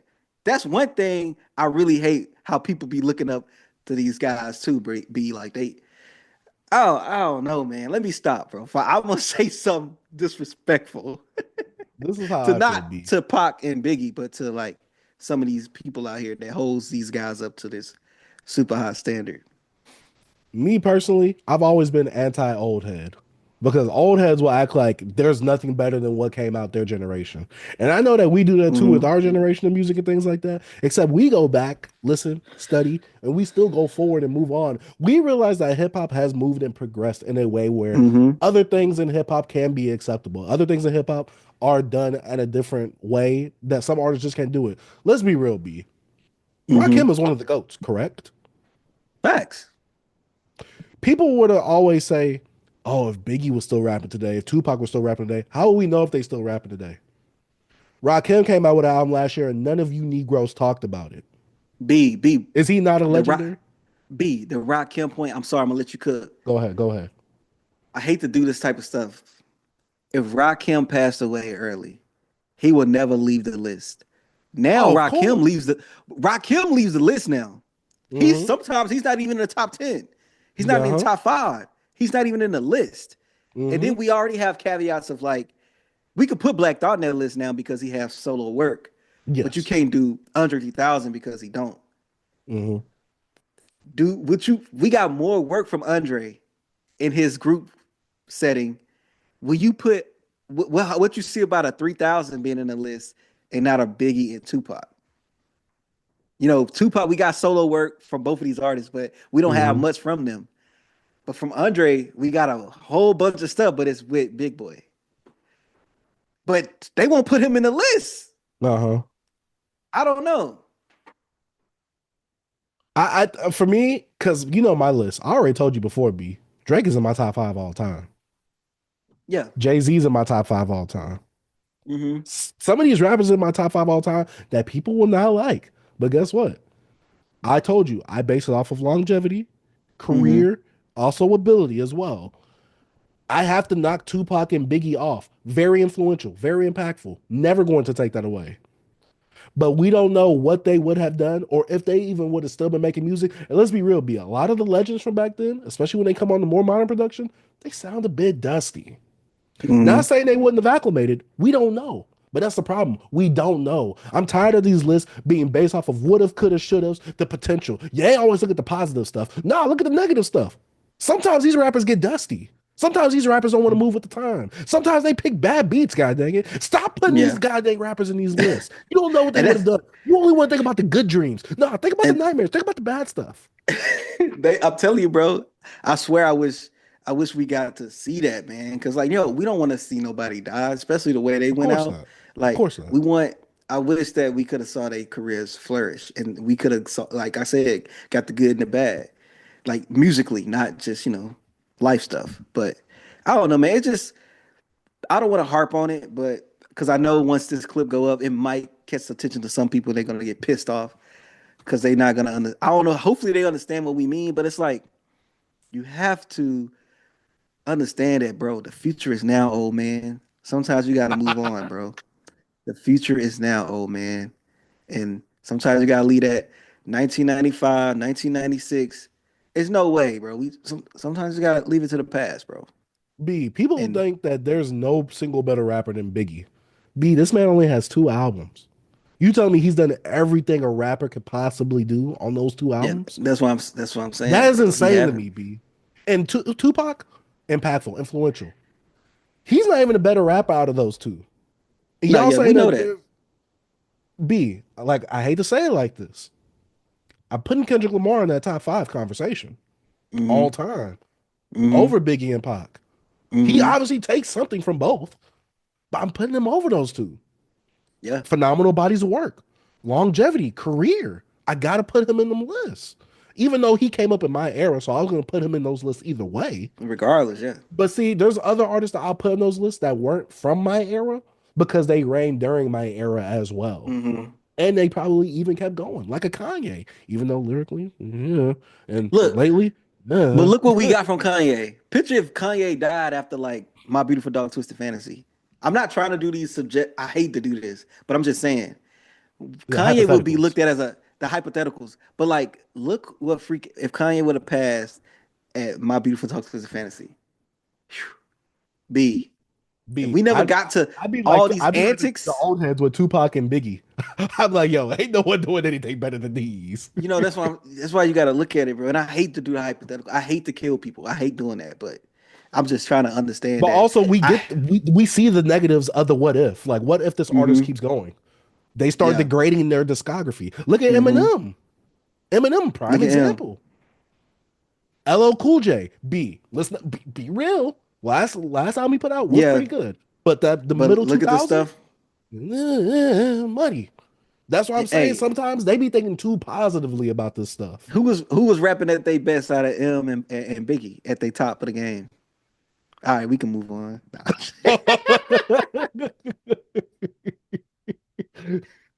Oh God, you either go get smoked from the old heads or those Eminem stands. I'm not playing that game today, hey, B. hey, man, I'm just saying, bro. Oh my God. These are uncomfortable conversations some people don't want to have. But see, these are the conversations I like to have, B. Put them in the goddamn space. Hey, These are conversations we need to be that need to be had. But I know they're gonna hopefully be mad at people are us. getting what we're saying and we're articulating it well. You gotta think, Yeah. old heads. Y'all, the people, if Biggie and Tupac was y'all's generation, y'all gotta understand the way that y'all are attached to it, the way that other generations will be attached to those artists during their generations as well. That's the Hmm. main thing. And it's like people like of our age, younger, a little bit older, you ain't gotta hold on to those two just to like suffice someone else's criteria of like what your top 5 should be. Choose what artists you like. Hmm. There's enough artists that have enough longevity, career, and discography for you to be able to say, like, hey, these artists, top 5 all time. Yes, sir.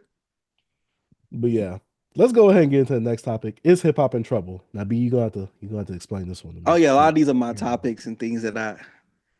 So it off camera we talked about how I'm working on a video about like who's gonna be the next face of hip hop, where's the direction we're going, and then in 2023 we was having discussions going into 2024.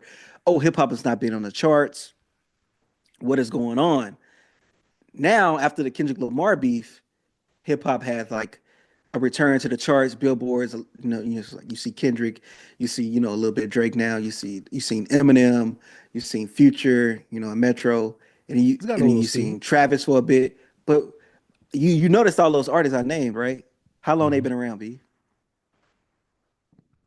Probably 10 years plus, each of them. So that's my thing. Okay, hip hop is here, but who is here to make it stay even longer? Because those guys that's still holding it up, the big three, the old guard, they the ones that's keeping it up. And today I saw a clip from a guy that finished his video saying that I ain't gonna. I would just say this: I believe that hip hop is in a worse place than we think it is. It's Oh, yeah. all type of good. It's look underground thriving, but you gotta understand, y'all need to advance the sound. We still staying on the Griselda sound. We talked about this. The big three made hip hop born. We talked about this last year.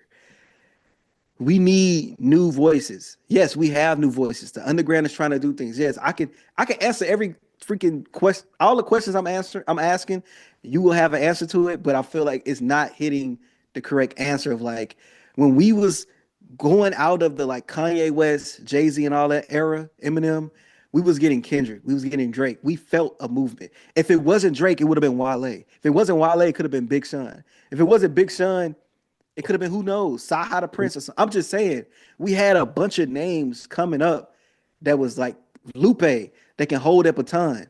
We don't have that no more. We had a Name starting artists. team with some nice subs. Facts. We had an A plan, B plan, C plan. Now it's like nothing. It's like it gets to a point where like the only people you can name is those guys. We're reigning the blog era. Now we seeing Wiz Khalifa doing something dope with his freestyles he doing, reminding us of that essence. And that's all we could talk about. Nostalgia. Where's the new artist? All I do is hear. All I do. All I hear is I see some or see on Instagram, on Twitter. I see other like channels, hip hop channels. They be like, "Oh, this guy next up. Oh man, hip hop in a great place. This person next up. Oh, this guy's the future. How is this guy the future?" And they just mimicking another guy. I don't want to name names here, but a lot of these guys they saying is the future. They just a watered down version of somebody that's already him, or not even that. Someone that's trying to be him, the one that's under the person that's him. Where's the new sounds? Who's pushing the genre? Who's the new voice? Who? So I seen someone put a video up, and I think it was I used to be paid here. I think that's his name. Shout out to him. He put a video up saying like artists that were born in the wrong generation. And on the cover it was like Jid, Denzel Curry, Doechii, and a myriad of other artists. And I was just looking at it, I'm like, do you think these are going to be the next stars? Like, when would they have been a star? Like, they all kind of like take from someone else. Doechii would not have been a star in the previous generations while Nicki was around. F no. She wouldn't have been a star as big as Doja Cat if Doja Cat was like, even though Doja Cat's still technically around, but you know, it's like Doechii takes a lot from them. Like like you said, they're trying to be him who's trying to be him. It's one of those things where it's like, I agree, because Jid sounds like, I've said this before, Kendrick Lamar, Denzel Curry, he takes a lot from Southern hip hop, but he doesn't have that star power. He doesn't have those hits. He doesn't have any of that. And at least with our big three, each of their mixtapes or albums, they had something bubbling on the radio by then. I have never heard a Denzel Curry song on the radio. And even he acknowledges he's never going to get on the radio. I said this before, and I'm going to say this again. We are missing stars. No one in hip hop wants to be a star. We're holding on to that old guard so hard. Pause on that. We're holding on to them for dear life. We're clinging to them because we don't have any stars in hip hop. The Griselda guys and all them, they don't want to be stars. They want to do what they want to do, keep doing what they want to do, and keep making money off of that. Cool. But we need some front-facing stars. We need some faces of the league. B, once our old guard goes out, who's going to be the face? That's why I'm looking for. I can't think of anybody. Because B, I hate to say it like this, I'm not putting Moneybagg Yo as the face of hip-hop.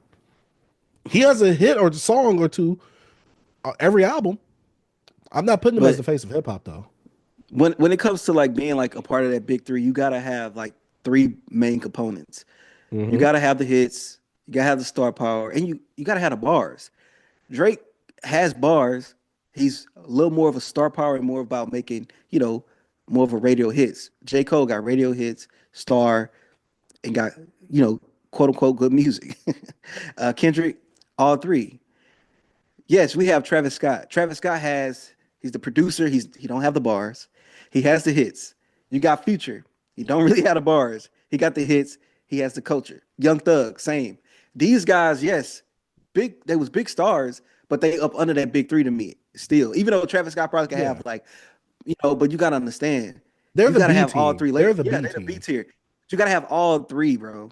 And I'm looking for that all three. Yes, Doechii's emerging. She's talented, but I don't know if she's gonna be.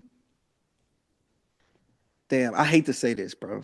She's not gonna be the next Kendrick Lamar. I don't want to say it like that. And then we gotta say it like this. damn, this sounds bad, but it's true. We got to be honest here. We have men. Hip hop is ran by men. We can have we have dope Straight artists men? like you. We're gonna talk about that later. But you got to think about Nicki Minaj. Nicki Minaj has greatest numbers, greatest success as Drake, as a Kendrick Lamar, as a J. Cole. But you gotta understand, and she can rap. She still was looked at as up under them, which is sad. You know, that's all What could go say? patriarchy. You know what I'm saying? What could go say? Hey, if you're first place as a woman, you're still last. It sucks. I understand. So I'm like, Doechii, she's a star, she's emerging, all praise to her. But I can't put her up there and say she was born in a generation. She's born in a generation she's in. I'm looking for the next person that's gonna actually push some genres, bro. Actually have some impact. Actually make us feel things as well. Like when the SoundCloud era emerged and we got little Uzi, Uzi wasn't out here trying to bar you to death. Uzi gave you some. We saw a star in Uzi though. Uzi gave you a feeling. I'm looking for the B tier artist too. I'm looking for that, like we said, that sub. I'm looking for the six man on the bench. I don't even see that. All I see is mimics. All I see not just people trying to be somebody. I don't know, and it's getting a little crazy because I'm just saying we grew up in an era where like we never had to be looking like when we was really into hip hop. Like who's next? We always was like, oh he next, oh he next, she next. Now it's like I'm looking back at these double XL covers, and I'm like, who? Doechii was on 2022. She's making her statement in 2024, like 2 years later. Usually when people hit the double XL back in the day, they was Same already year. coming. Bro, it was even not even that year. It was like a year. Sometimes double XL was late. Yeah. You look at it, you like, hold up, they had a better year. Huh? I don't know. I don't know, B. Problem is, like, at least back then in the 2000s, we had some hit makers. Like, you know, each album they Mm-hmm. came out with, hits. Ludacris, Jeezy, T.I., Mm-hmm. Nelly. You know, we had all these guys that were current in the game that was always making music, always on the Mm-hmm. radio. You know, people, you know, they was making some noise. Like I said, they wasn't like top three or anything, even though you could make an argument for maybe Mm-hmm. T.I. But movements behind them. These guys now, like I said, it's the problem of no one wants to be a star anymore. I think a lot of things that remove this factor though, removing radio, Mm-hmm. removing TV shows or platforms like a Rhapsody or 106 in Park, and just removing like artists not wanting to do interviews like that no more. Mm-hmm. Straight to consumer, social media. That done ended all that, B. We're barely skating by. We don't have a platform that everybody has to congregate to and everybody gets fed this music to. Now we But it's have so we have too much of a choice now to where it's like but B, why is it affecting like I'm not into the rock scene and pop music has emerged. Like if you think about the next stars they got Billie Sabrina Eilish, they Carpenter, got Sabrina Carpenter, they be having Claudia, Claudia, yeah, Billie Claudia, Eilish. Showin Rowan and all these people, whatever, Chappelle Rowan, and many more. Why this is affecting us though? I'm saying I'm not seeing the guy that has the hot new mixtape album out that nobody's talking about. Like nobody is talking about this person no more. Nobody like an album like Quadri Asking Magnolia. If Quadri put that out in 2012, 2013, he will have more people behind him, like, yo, talking about this album. You know what I'm saying? Like we was like, all right, bro, this dude the next up. Not even like trying to be, not even the guy to be, he could be like one of our the guys that's like up under the stars, but somebody that we can see, like maybe he can hit that and blow Like up. He another can Isaiah take off. Rashad kind of. That's what, in a way, yeah. But I'm saying I don't see that no more. I don't see those guys. Like, who is that guy? Who is putting out there like, yo, that was a dope project. That was a dope album. And I'm trying to think mainstream appeal too, because that's the most important That's what part. I'm saying. Yeah, mainstream appeal. I don't know. I just think it's the fact of people have taken it too literal of, oh, I just want to get money. I don't want to be famous. Negro, you need some fame. I hate to say it like this. And like I said yesterday, I worked a 10-hour shift, right? listen to the radio, quote unquote, allegedly. All I heard, a lot of women. These are the people with the most star power in hip hop right now. Sadly, it's not because of the music though. They got music on the radio, but it's not just because of the music that they got the star power. I just say And like, go ahead, B. Go ahead. what I want to say is this sucks as well. But a woman in hip hop, you gotta grab. You have to grab other people from other genres. Pretty much other people that's listening. Like what Nikki did, she grabbed more other people from different genres, especially because like she's very animated. She put out like pop music as well, like super bass and all that stuff. They grabbed other people that was like, this I'm a teeny bopper. Like I like Nicki Minaj. Like you gotta understand, hip hop, man led consumers as well. I don't think a female hip hop artist will be able to have that success as a male uh hip hop artist. You know what I'm saying? Yeah, because women, I don't want to say like this, women. I'm not saying that y'all don't exist. Y'all the minority when it comes to hip hop listeners, Hmm. especially the hardcore hip hop listeners, the hardcore hip Hmm. hop heads. Not saying y'all do not exist. Y'all are just a minority. Yeah. So men, you could blame it on patriarchy or whatever. I don't care. I hate that term now. Yeah, I just think that it's because, like you said with Nikki, I completely agree with that Nikki point. Mhm. And look at Doja. We never even could, people put her in pop. People, I don't know. That's Doja's how. place especially is weird too when you That's look why at I it. think Doechii has all that. So that's why I'm saying Doechii would grab more because she's not going to be hip hop. Doechii's just not going to be centered to hip hop. So that's why I'm like, she's not. Look at her past work. It's not just hip hop. She's gonna incorporate all that. She sings. She can make pop music. She can make hip hop music. She's everything. That was she said in her mixtape album or whatever. So don't think you're just gonna be getting alligator bites never heal because look what she did in the first half of that, in the middle, and then at the end. She's finna Yeah, start incorporating less of the beginning because she just wants to show you how I can do this as well. But she wants yeah, to be a superstar. So I can't. I'm not putting her in that lane of like the next hip hop star. I think she could be the next, like star, pop musical star. star. Yeah. Yeah, So I don't know, just a thought, B, because I think people getting too bloated on these Kendrick numbers and Drake numbers and Eminem doing on the album and Future having on billboards that they think hip hop's still alive. But you gotta understand what happens when Kendrick's quiet. What happens when Drake's just fed up with the industry? What I happens when mean, M B, don't put out anything? one of our second 2023 B, is when that happens. one of our B teams. Look at what he sold last year. Big Sean. Bro, Big This ain't Sean looking sold good. Big He Sean did not sold dirt. he did not sell well compared to like who he was in the blog era. That's what I'm saying. I'm not saying like the numbers dictate the quality or anything like that. When we come at looking at star power and things like that, and while he didn't have the best of rollouts, it's still Big Sean. He had some hits back then in the blog era, up until It's when I was in five college. artists. It's five hip hop artists we know that's gonna do at least 100, maybe six. We got Travis Scott, Uh-huh. Future, Yeah. J. Cole, Kendrick Uh-huh. Lamar, Uh-huh. Drake, Uh-huh. and my other one was, did I say Travis Scott? Yeah. Oh, Lil Baby. Since from our past. I mean, shoot, But look at Wiz Khalifa. B, he had a huge hit with that See You Again off that Fast and Furious. He was huge during the blog era. I mhm, didn't even know Wiz Got Wings came out, B, until you told me on the show. yeah. But now this is what I'm saying though. I'm saying on those to me the only six artists in hip hop that can do that, like put up like some good numbers. I think that's a little damaging right there.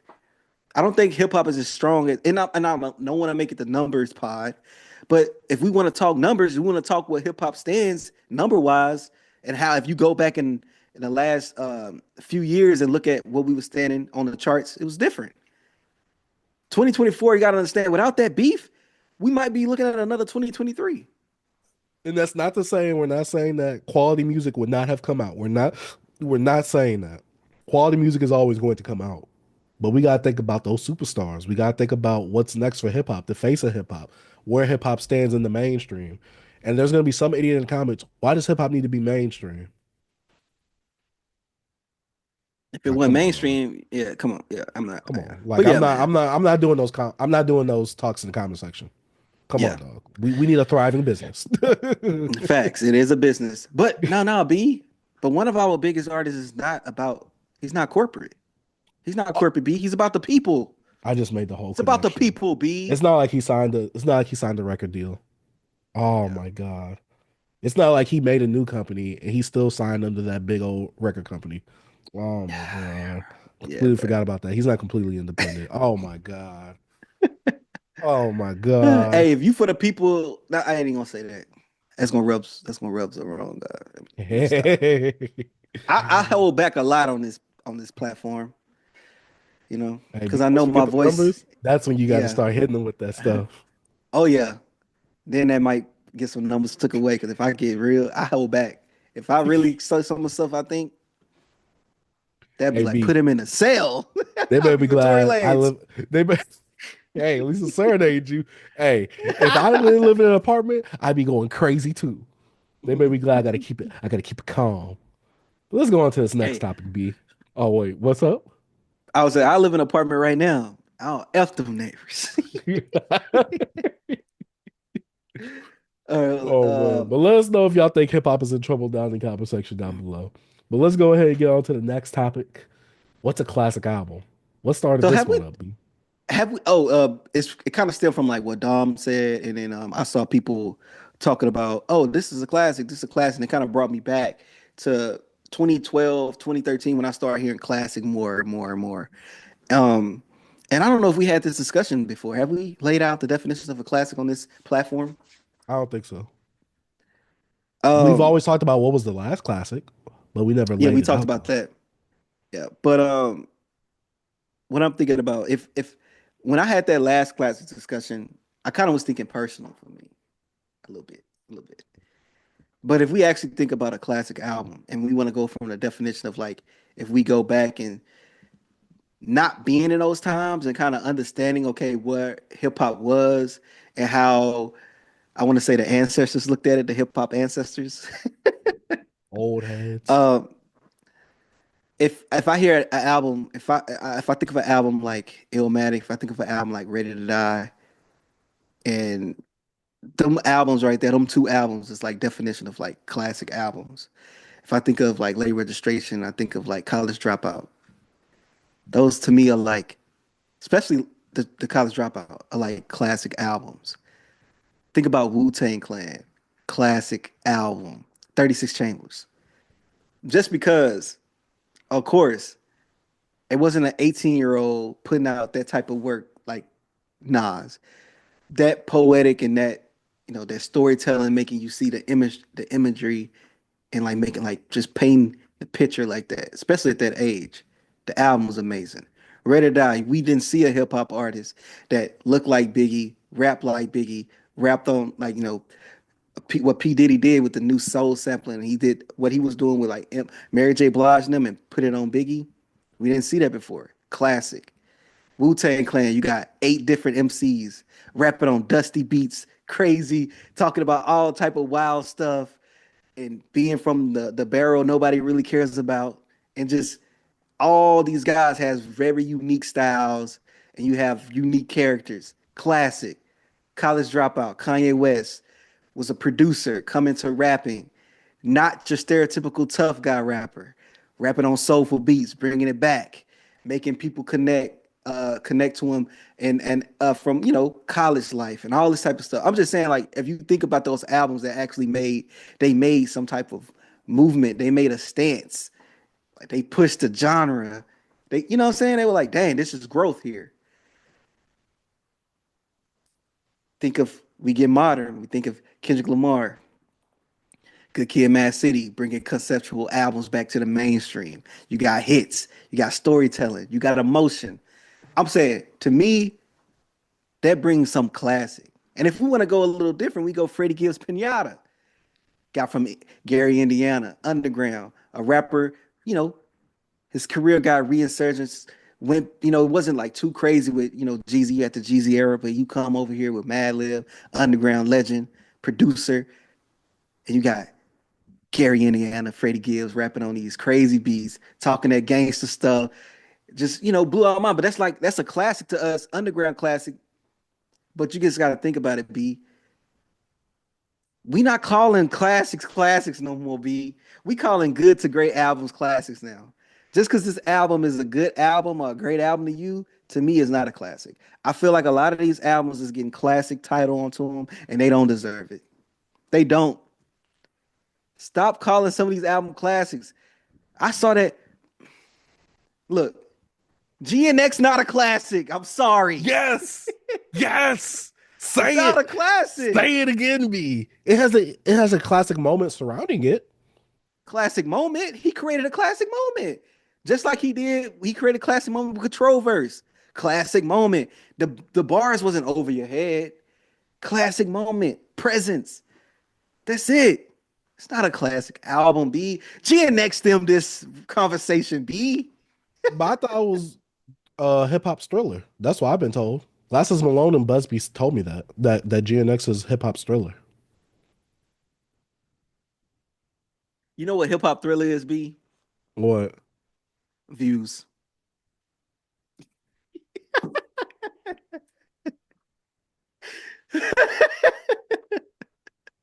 I'm just saying, from the pop success, numbers wise, accolades, that was a huge album. If you talk about the singles on that joint, the numbers that album, didn't they like almost 90,000 in a week? 900,000 in a 900,000. week? Yeah, Almost like, a million. the Or numbers maybe is close to. insane.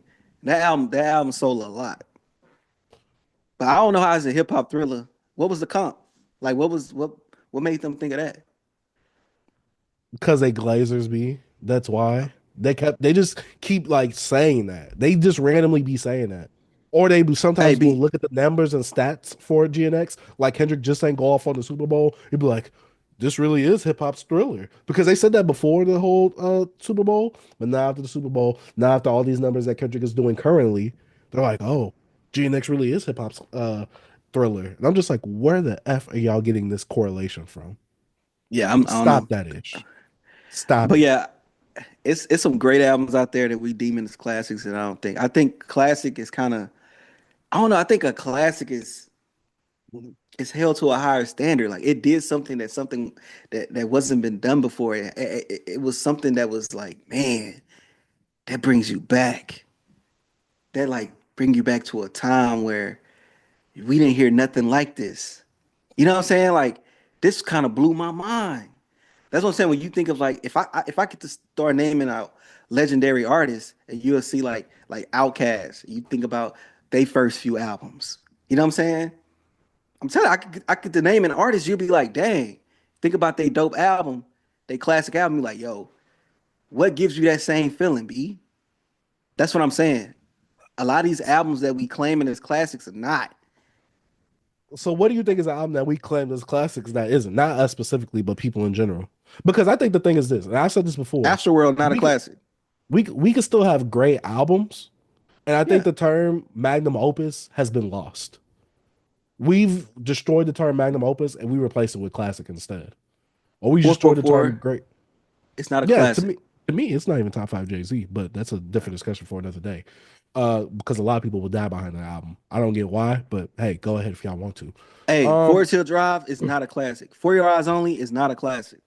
I agree. And those are the two that people love to use. I think I saw that under your video too. And I was like, what the Yeah, yeah, the numbers? yeah. Oh my God. If we go off the numbers, and every Drake album is a classic, if that's the case. Nothing Was the Same is not a classic. It's not a classic. It's not. Drake's magnum opus, but okay. We can Take go Care. there. Classic. Classic. But nothing was the Classic. same was his magnum opus. No. Moving on. Why do people like that album? I'm gonna I make a love video that about album. that album. I don't You know why need people to. like that album. But how about this? We gotta find the criteria of what makes a classic album a classic album. You said that it has to have what does it have to have? I think it should be something that pushes the genre forward, impact, Mm-hmm. influence. Mm-hmm. I hate to say it like this, but if I'm going off of that, you know what I'm about to say. You What? know what I'm about to say. Say it. Playboy Cardi's Whole Lot of Red. That's the last classic album in hip hop that we gotten. No. I think so, B. How did it push the genre forward? What is necessarily, how do we define push the genre forward? That's another question now. No, no, no, no, no. My thing is when you got Tupac, right? If I mention Me Against the World, I mentioned All Eyes on Me. Classic albums, right? Okay. Who did Tupac influence be? Other artists that put out classic albums. And I can name no, wait. I feel like when you push the genre and you influence sometimes you got influence for the good. I know I did a video. I mean, I had a clip last year that was kind of crazy about Chief Keef, right? Chief Keef I said, he influenced the game, but did he influence it in a good way? We get Good Kid, Mad City. No. Now we get to the weeds and semantics of things. Because see, now this gets subjective of what is good. I can do it. Look, I said Travis Scott. Playboy Cardi, Whole Lot of Red. All he did is influence a whole lot of little kids trying to be just like him in the underground. It ain't pushing nothing, B. It haven't influenced nobody but them little dusty little Negroes wearing skinny jeans and dreads and having little fake guns. It's pushing nothing. B, if it pushed something, we'll be like, yo, Yeet next up. Yeet is that guy. We ain't even mention Yeet. What about MF Doom then? What you mean MF Doom? Boy, MF Doom feature. Boy, I can name so much, but you better get up out of here. What stuff mainstream wise that was MF Doom inspired? What do you mean? Okay, so wait. No. Look, what do you mean? You saying that classics have to stem from that classic? So you think Lupe Fiasco was freaking influenced by MF Doom? You don't think I can name multiple of artists that's legendary that Doom is their guy? But I thought you said a classic has to stem from the classic. Tyler Creator influenced by Doom. Earl Sweatshirt. And I could name people. I ain't saying they gotta make a classic album, but they gotta influence hip hop in a way. Playboy Cardi? No. What he influenced, B? The rage subgenre? But it hadn't pushed anything. They ain't doing nothing. These kids not doing nothing, B. Didn't Yeet drop 2 albums last year and he sold over 100,000 in the first week last year? Who? Yeet. Why we gonna mention him, B? What do you mean? Why he's the next star? I'm saying, is he the next star? Classic album. He was up and coming. But I'm saying, no. See, because this is the thing. These YNs, the ones that Playboy Cardi done created, they're all underground. He is their god. Whole Lot of Red pushed the culture. All right, look. Maybe it's gonna take me a while to understand this. Maybe I'm an old head in this situation. I'm an old head. The big three in the underground for these kids, it's either Playboy Cardi, Ken Carson, or Destroy Lonely. Put Yeet in there as the bench warmer, even though the team is supposed to be 5. Yeet is the bench warmer. I thought Yeet is bigger than all of them. He's bigger than all of them, yes. But when it comes to the underground big 3, because a lot of people, they took Yeet out because he's like, oh, he's too mainstream now. See, them kids are becoming like y'all when you was younger, B. He's too mainstream now. Yeah, so these kids, Playboy Cardi, he's the king. He's the god. You can never step on him. You got to think, him, Ken Carson, Destroy Lonely. That's the underground big 3. Opium, that's the underground big 3 for those kids. B, it goes back to the music has to be situation. B. It goes back to that. Subjective. It's all subjective, but I think the music got to be good. That's very subjective because a lot of kids love these artists. These artists are coming over. Whole Lot of Red is not better than Dalit. I'm sorry. Nothing was the same as better than Take Care, but Take Care is the classic. You say what? Boy, get up out of here. Take Care is better than Nothing Was the Same. B.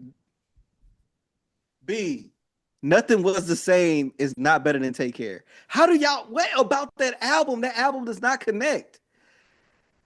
Drake was more focused on Nothing Was the Same, B. He was more concentrated. He was in his baggy bag on Nothing Was the Same.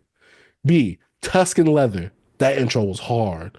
Was it Furthest Thing? Hard. Wu-Tang Forever. Hard. Even though we having a different bottom was before that. That's a different discussion. We've had this discussion. Take Care highs. We talked about this. It's way higher. We did, but Nothing Was the Same is more consistent because Take Care got some lows too. Do Nothing Was the Same got anything compared to Crew Love? Furthest thing. Oh or boy, from now time. he's Furthest smiling. thing Now or he's from time. smiling. Now Furthest thing he's or from smiling. time. Furthest thing or He's from smiling. time. Now he's Furthest smiling. thing He can't or think. from time. But it's not close to crew love, B. B, B. you gonna get me, bro? They gonna have a noise complaint. I think. Oh, look. Let's just close this classic conversation because I guess none of us know what a classic is. Because for me, I think a classic is something that, because look at 808s and Heartbreaks. That's a perfect example. You know, B, 808s and Heartbreaks and I'm about to say Day and It's Night. a controversial album. It's a controversial Man on the album. Moon. But I'm saying though, a lot of the old heads will look at the music that stemmed from that and be like, oh, that's that album's fault. Or these little kids, they don't know how to make music. All they want to do is use auto-tune. You can look at that being that'll be subjective. That's why I'm saying we can't really deem stuff like that because Yeah, the stuff that we still think is classic. Like look at Lil Wayne. People are now turning on Lil Wayne from back then. And be like, yo, Lil Wayne really wasn't rapping that well. And look at all the stuff that he done stemmed for. He don't really got no class. CB. That's where the conversation gets a lot muddy. We need I to could define. concede to that point. That's why Bringing I up say 808 Heartbreak, I can understand. I got you. And Man on the Moon. Because we know It's a old heads classic. don't really like that album like that. No, I call Hey, it B. so I You know, but me. look, some old 808s heads and Day and Night is classic. But You look, know I'm saying that. yeah, but some old heads to be like, all right, that's one of them. Even though they Some don't like, they probably B. Now let's get to the old heads on Twitter and let's ask them if them two albums is classics. And do they like the music off of that? Well, I can't Do believe they they like the found artists that Twitter. stemmed They off of that? That's what I'm saying, B. Like stuff like that. This is going to that point where you're saying the music got to be good. I'm pretty sure they saying the same thing about Man on the Moon. But And all that's that. why I'm saying maybe I'm an old head when it comes to that era. That's when I get in my old That's why headism. Even for though me, Playboy I Cardi, think- I made Playboy Cardi popping. My generation. Mhm. But guess You know what what? I'm He saying? influenced a whole nother generation. They hold him up as God now. That's what I'm saying for us. I think we have to have certain criteria like, did it influence? What is the Yeah. what is the influence? What is the impact? Even though I don't like to put impact because then that comes in the numbers and people like to But do I don't that. think 808 and Heartbreak is I don't know if it's a universal classic. But to me, it shifted the culture. It did. And that's the thing. It shifts the culture. Something has to shift the culture. It has to move it. But without 808 and Heartbreaks, you still could get some other stuff. Without Love Below, will we get 808s and Heartbreaks? What about Man on the Moon? Without Man on the Moon, then what? Without Man on the Moon, we wouldn't have got 808s and Heartbreaks because a lot of that was Kid Cudi. But I'm saying a lot of old heads. You know where I'm going at. A lot of old heads do not like Man on the Moon. They will be if you were to give an old head Man on the Moon now, they would they would rip that to shreds. You know they would. Embrace the Martian. Even though that's on I understand me. Hey, that's why I we have just to think come up with concrete definitions rather than because you could play in a subjectivity game. We need to come up with concrete definitions, stuff that we can't like change. I think it's hard. Like, yes, I tried to paint the picture in the beginning on how I feel it was a classic album, but overall, this all kind of rounds up to like when it comes to something that's subjective, that's something that based off other people's opinion, it's kind of hard to say it's a classic. You know what I'm saying? But you want to know why I think it's harder for a classic to be deemed a classic now? I think hip hop is too broad now. Mm-hmm. Back then, it was more traditional. It was easier for you to maneuver and pivot on certain things. Now, hip hop is too broad to where it's like there's too much subjectivity to where there's stuff that isn't universal anymore. I think that really came in with Man on the Moon and 808s and Heartbreaks. I think that was a tipping point of like, even though we consider that a classic, and it is a classic, no matter how you look at it, a lot of old heads will not look at that as a classic.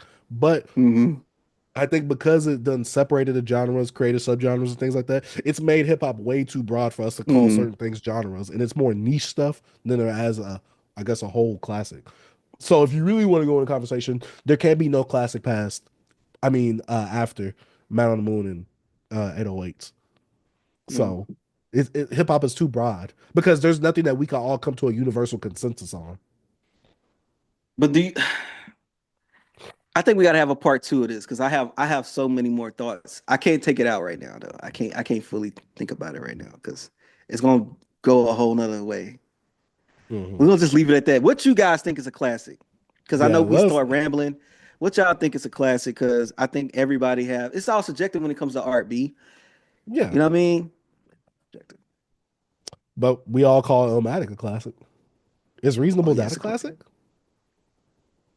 Yeah. Is Blueprint a classic? Oh yeah. We gotta start going to that. It just gets hard. Mhm. But yeah.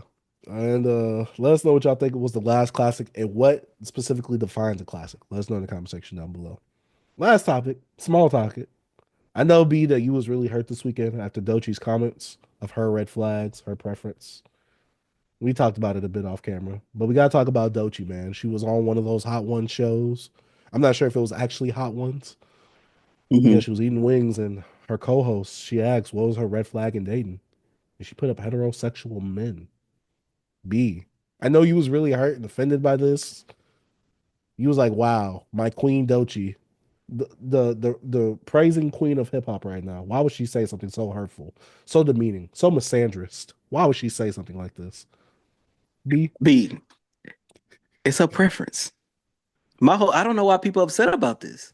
Now they saying she's a male hating black woman. She listens to reads Bell Hooks books, I don't and then really she know don't what like black men. like that. So She's a super feminist. You know what I mean? She's a black woman feminist. But I'm like, bro, if she's a queer woman, I don't know what she identified with, but I know she's, bisexual. I'm like, yo, if she said, yo, if I'm talking to a man, I just found out he's straight, that's a red flag for me. Maybe he wouldn't like the other things that I'm into. I'm like, okay, I understand that. Why now, B, I want you, because I don't to have no argue problem with against what she it. said. Yeah, let's I no, preface not this even argue conversation right against it. I now. want you to give me the other people's perspective of how, So let's preface this conversation now. I don't give a F what Doechii likes. I'm not marrying her. I don't care about her. I already have a woman that hmm I'm engaged to. You're already a right. married man. We don't give a F hmm about this. We're a hip hop show. But for the jokes and Yeah. giggles, just for a topic, Something just a light. We topic want of to, something light. something that All we the want other to stuff kind argue of, off of. yeah, Yeah, yeah. because we like to argue. We like to see the other perspective. Let's go ahead and talk about it. So this weekend, some of the takes I seen, but if a black man were to get on that stage and say he don't like dark skinned women, oh, now he colorist. And I see other arguments under that one saying, oh, that's different compared to that because you can't choose one or the other. And I'm just like, oh boy, what you think other people, especially people who are quote unquote deemed as homophobic, would think on if you could choose to be gay or not. hmm I'm like, That's going down oh. a different pipeline, I B. know. That's why I'm just like, That's a different whoa. That's pipeline. why I'm like, you should not be arguing that point. But yeah, I was just So, like, if you don't, me personally, if someone were to go on there, I don't like dark skinned women. All right, cool. They're not appeasing to you in the eyes. I have no problem with that. Because to me, all it is preference. And for me personally, I'd rather you be with someone that you can fully appreciate rather than you gotta appreciate to appease social society norms. like, Uh, you ever watched the show Pop the Balloon? I only watch it when MTR does a review of it, or like They when he be does a dead reaction ass to it. saying, "Oh, I don't like dark skinned women," or like, "I don't like dark men." They be saying Yeah. it. And then a Everybody whole like, it bunch of is what women it will is. pop and be like, oh, that's, they'll kind of have a complaints. But if a woman says that, yeah, everybody's like, oh, okay. Bro, I know. I remember this chick, right? She told me, well, multiple chicks, I don't like light skinned dudes. Like, I don't want a guy too light skinned.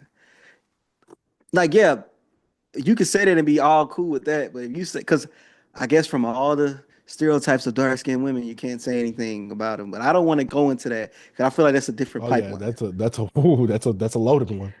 That's a different one. You know what I'm saying? It's a lot of stuff that goes But on in also, there. there's a lot of But homophobia within. And I don't want to say like this. mhm, Do we get into this topic, B? There is a lot of homophobia amongst some of the black women I have met in my life who mhm, have said they would not date a man if they were previously with another man or previously mhm, gay, whether that woman themselves was bisexual or straight. I'm just mhm. saying what I've been met with in person. I'm not saying I agree, disagree. I don't care. That's not me. But I've seen women say that. Is that deemed as homophobia or is that deemed as a preference? It's a double standard.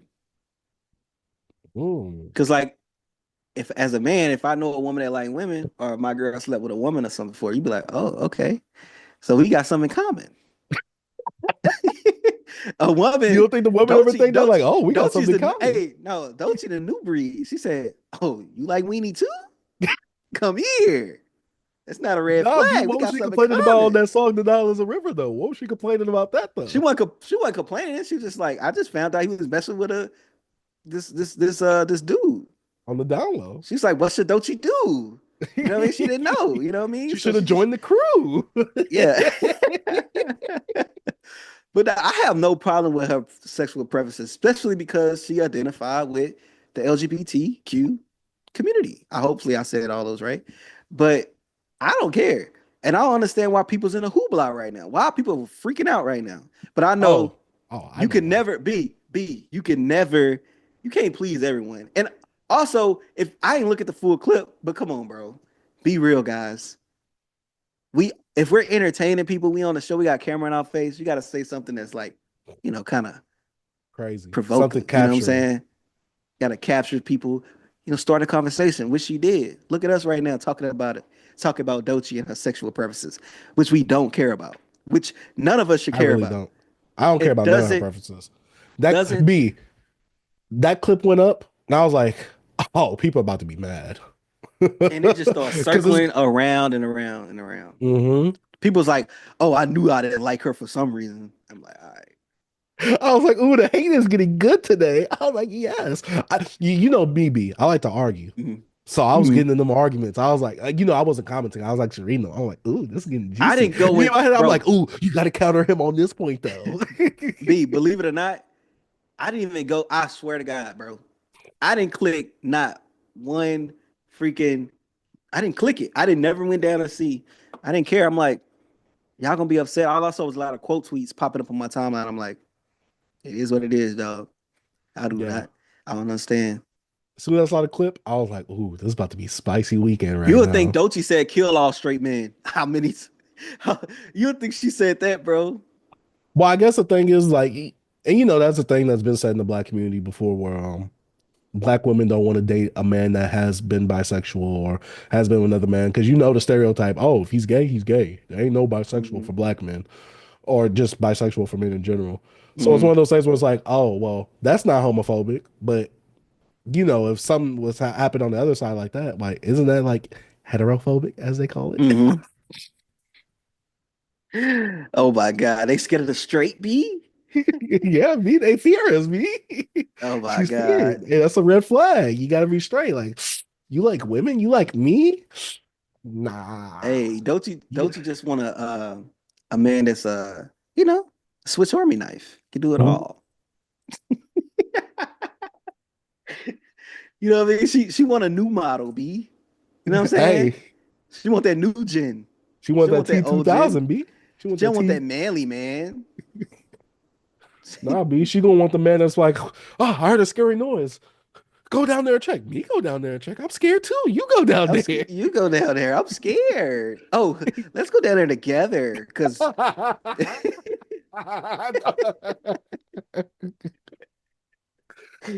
both go. Cause we know we both go both ways. We both can do it.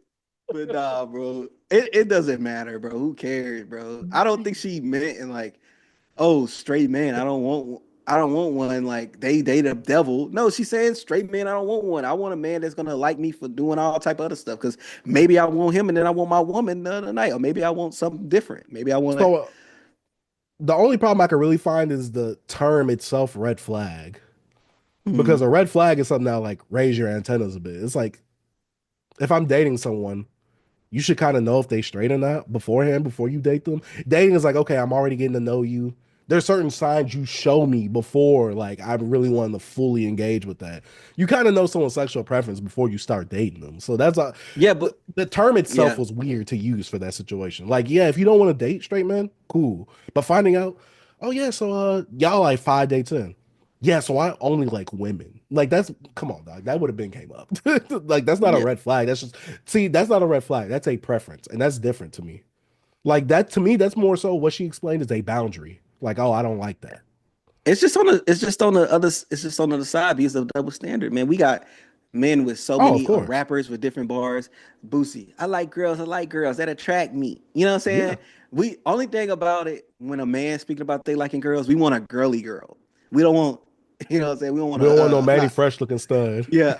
I almost said something. Like, we don't want Young Ma. You know what I'm saying? Yeah. We want like a Kodak Black does. What he wanted Young Ma? Yeah, he said Young he and wanted to May? smash her.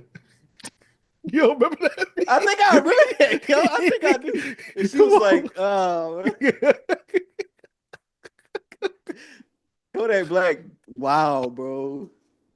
He also said, I don't want a dark bit. I want a black. I want a light bit. Whatever he said. I'm already black. Oh man, Kodak Black, but I'm white. Something like that. Oh my, yeah. But yeah, But I my don't really favorite care. color orange. I don't really care of Doechii's dating preference. I don't. Go have fun. Go say what you want to say. Yeah, man. That's crazy. That's crazy. People so upset about that. I thought we was in a very progressive era, B.